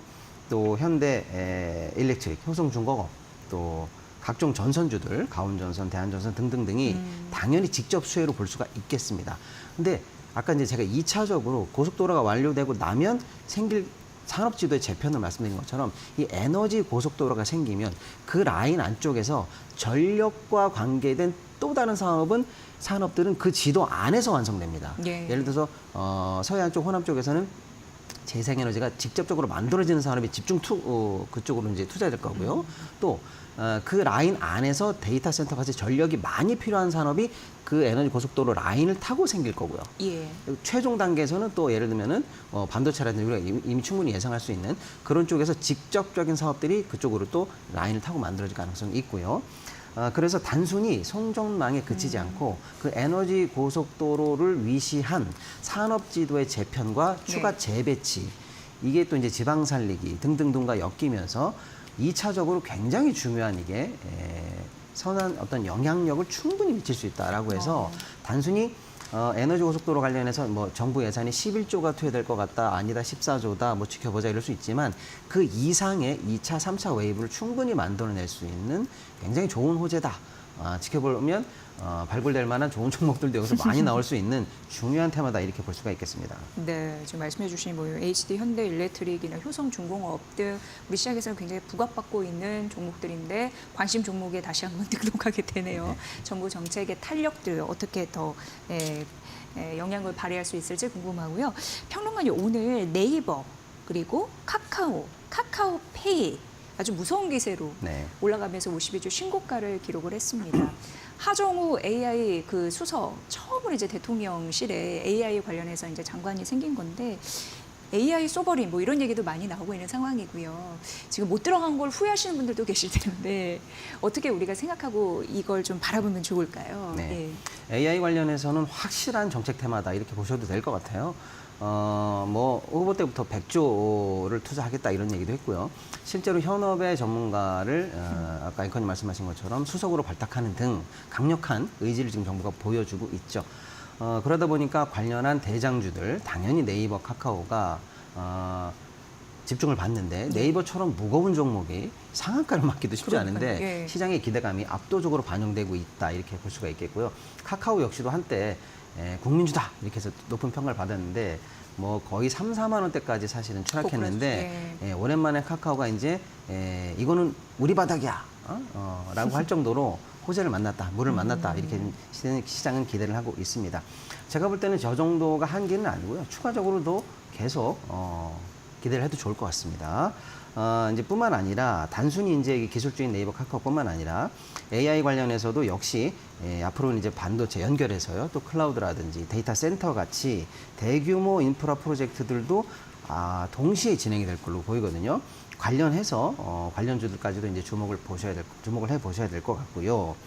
2차적으로 우리가 이제 아까 이제 앵커님 말씀하신 것처럼 중요한 건 근데 정부가 정책을 어느 쪽으로 갈지는 아직 조금 미정이에요. 뭐냐면 이미 거대 LLM 모델이 미국을 위시해서 만들어졌는데 거기에 일단은 베이스를 두고 우리는 우리가 만들 수 있는 서비스와 그걸 빨리빨리 활용해서 산업에 적용시키면서 그것을 산업으로 끌어들이는데 정부가 제1의 포커스를 맞출 건지 아니면 아까 말씀드린 그 소버린 AI라고 해서 네네. 우리도 우리만의 AI 주권이 필요해. 그러니까 뭐 네이버도 좋고 카카오도 좋지만 우리가 거대 LLM도 한글 베이스로 우리도 만들 수 있어. 여기에도 일단 해야 나중에라도 여기를 베이스로 산업이 커질 수 있어.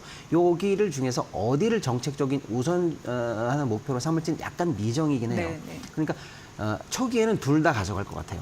그러니까 이제 첫 번째 관련해서는 빨리 산업화할 수 있는 그쪽 모델 관련해서 적용이 빠른 업체들. 이미 사실 미국 관련한 LLM을 통해서 예를 들면은 뭐 특정 회사를 말씀드리긴 하지만 음성 관련해서 이걸 빨리 하는 회사, 예. 영상을 빨리 만드는 회사 등등등 산업화에 능한 회사들이 수혜를 볼 것 같고요. 소버린 AI가 만약에 강화된다면 지금도 아까 말씀드린 것처럼 네이버나 카카오처럼 무거운 우리 회사지만 여기를 통해서 개발할 수밖에 없거든요. 이 회사가 이제 그렇다면 추가적으로 호재를 받는데 이건 생각보다 조금 시간이 길게 장기적으로도 호재가 이어집니다. 왜냐하면 우리 LLM이 나올 때까지는 계속 투자하겠다는 얘기거든요. 예. 그러니까 이 두 가지 흐름을 놓고 다 AI 관련해서 아직은 호재가 살아있다 이렇게 볼 여지가 있겠습니다. 다만 이 정책이 반영이 되고 실물적으로도 어떤 좋은 모델이 나오고 시장에서 그게 사용이 돼서 추가적으로 수익이 꽂힐 때까지는 조금의 시차가 좀 있을 걸로 예상이 되는데 그 부분을 조금 조정해 가면서 보시면 될 것 같다 이런 생각이 좀 듭니다. 네.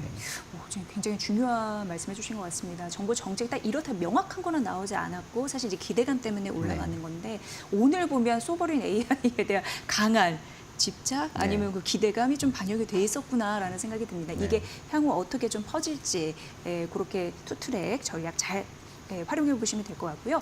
이제는 우리가 생각해 봐야 될 게 상호 관세도 다가오고 있는 상황입니다. 이제 2주 앞으로 다가왔는데 한미 관세 협상 이제 본격적으로 그 무대에 나가야 될 것 같고요. 물론 이재명 대통령이 참석은 안 합니다만 지금 나토 미국 쪽에서 이제 국방비 증액해 이렇게 계속 압박하고 있는 상황이라서 이것도 중요 변수가 될 것 같습니다. 어떻게 대응을 해야 될까요?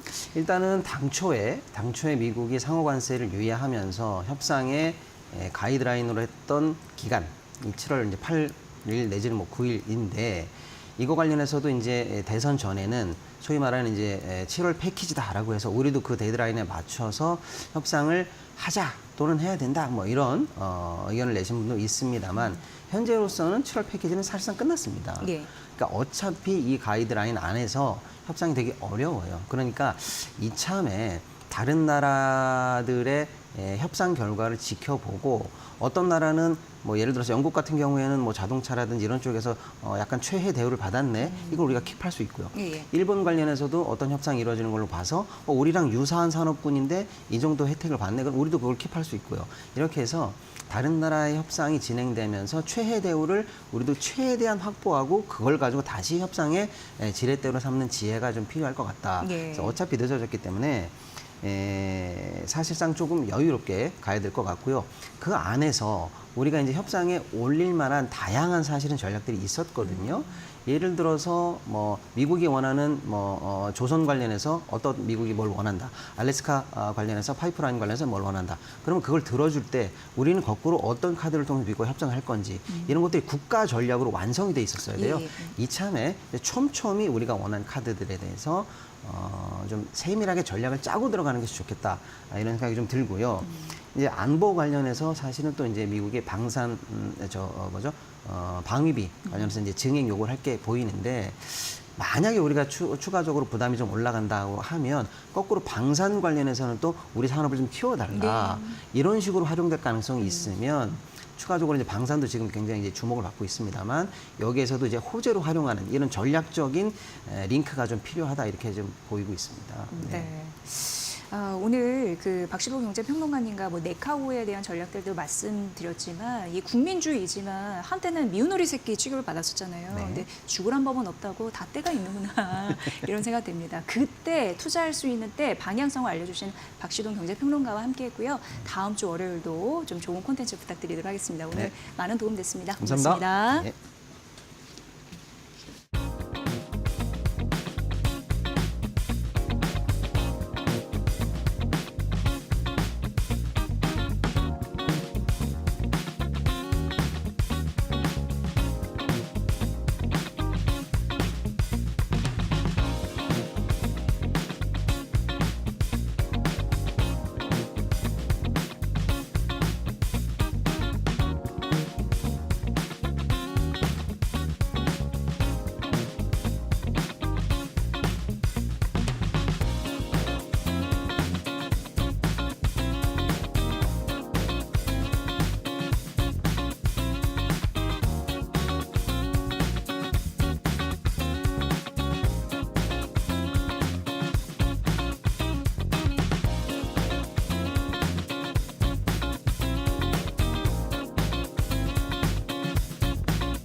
와, 정말 코인이 이렇게 뜨네. 과연 이게 될까? 이렇게 생각하시는 분들 요즘 참 많으신 것 같습니다. 스테이블 코인이라고 해서 코인은 워낙 이제 변동성이 큰 걸로 알려진 바 있는데 그래도 변동성을 최소화해서 결제를 조금 안정적이게 할 수 있겠다. 이렇게 좀 토양을 만드는 그런 흐름들이 구축되고 있는데요. 오늘 많은 분들이 나는 네이버페이에 베팅을 할까, 카카오페이에 베팅을 할까 굉장히 고민 많으실 텐데 전반적인 흐름을 좀 짚어드리도록 하겠습니다. 우리 새 정부 들어서 원화를 연동해서 스테이블 코인 이런 부분에 대해서 조금 더 속도를 내고 있으니 예전보다 규제 일반도에서 많이 풀어졌네라는 느낌이 좀 강합니다. 지금 민주당의 민병덕 의원이요. 가산자산, 그러니까 디지털 자산 기본법 제정안을 이제 발의를 한 상황입니다. 당연히 가상화폐 이런 쪽으로 좀 전략적으로 육성하겠다는 부분이고 굉장히 문턱을 많이 낮췄습니다. 뭐냐면 자기 자본금 5억 원 이상의 국내 법인이면 누구나 참여할 수 있습니다라고 얘기를 한 바 있으니까요. 이것은 스테이블 코인을 발행을 허용한다라는 의미로 비춰지는 겁니다. 그래서 굉장히 어떻게 보면 문호를 좀 개방하겠다, 문턱을 개방하겠다라는 의지가 드러나고 있는 거고요. 사실 이창용 한국은행 총재 같은 경우에는요, 이 코인 도입에 대해서 부정적인 입장이 있었습니다만 최근 일부 완화됐다라고 시장은 좀 얘기를 하고 있는 상황이고요. 최근 김용범 청와대 정책실장이 임명됐는데 이 인물이 예전에 가상화폐 도입, 특히 원화와 연동된 스테이블 코인 이런 부분에서 좀 주장을 한 인물이라서 앞으로 이런 부분으로 우리가 문이 열려지지 않을까라고 생각을 하고 있는 상황입니다. 그리고 지금 뭐 테더나 서클 이런 부분, 이거는 이제 달러를 기반으로 한 스테이블 코인이라고 보시면 되는데 그 거래량이 엄청 늘고 있는 거고 여기에 투자하는 국내 투자자도 많아지고 있는 상황입니다. 올해 1분기만 하더라도 약 57조 원인데 이게 가상화폐 전체적으로 봤을 때 57%, 20%에서 30% 정도 차지하는 비중이다라고 하고 있는 거고요. 그리고 전 세계 시총으로 봤을 때 비트코인 관련해서도 거래량 대비 한 16% 비중을 차지하고 있기 때문에 이제 국내에서도 투자자분들이 스테이블, 그게 달러로 연동되는 부분에 있어서 굉장히 관심을 갖고 있구나. 이런 흐름들이 원화에도 낙수 효과로 이어지지 않을까라고 생각하시는 듯합니다. 다음 페이지 넘어가 보면요. 그래서 원화 연동 스테이블 코인이 정말 이게 실행화된다면 우리는 지금 뭐를 준비해야 될까 많은 분들이 궁금하실 텐데 첫 번째 수혜는 당연히 국내 가상화폐 거래소가 될 겁니다. 왜냐하면 가상화폐 거래량이 늘어나게 되면 수수료를 받잖아요. 대표적으로 카카오 오늘 튀는 이유가 있습니다. 국내 가상화폐 거래소 업비트를 운영하는 두나무의 지분 10% 이상을 보유하고 있기 때문이고요. 두 번째는 결제 대행 회사입니다. 오늘 카카오페이, 네이버 페이가 주목받는 바로 그 이유이고요. 가맹점 많고 거래액 많고 재무 안정성이 있다 보니까 이를 활용할 가능성이 좀 높아지고 있는 상황입니다. 네이버 페이 같은 경우에는 스테이블 코인의 유통 가능성이 있는 상황이고요. 하정우 AI 미래 수석 또 임명이 되면서 그 수혜를 고스란히 받아가고 있고 하나증권에서는 오늘 아침에 목표 주가를 32만 원으로 올려잡기도 했다라는 부분 말씀드리고요. 카카오페이 같은 경우에는 앞서서 말씀드렸다시피 상표권을 출연하면서 내가 도장 찍을게 이렇게 얘기하고 있는 상황입니다. 한 달간 주가도 오늘만 제외하더라도 160% 넘는 급등세를 기록했다라는 점에서 투자 심리를 읽을 수 있습니다.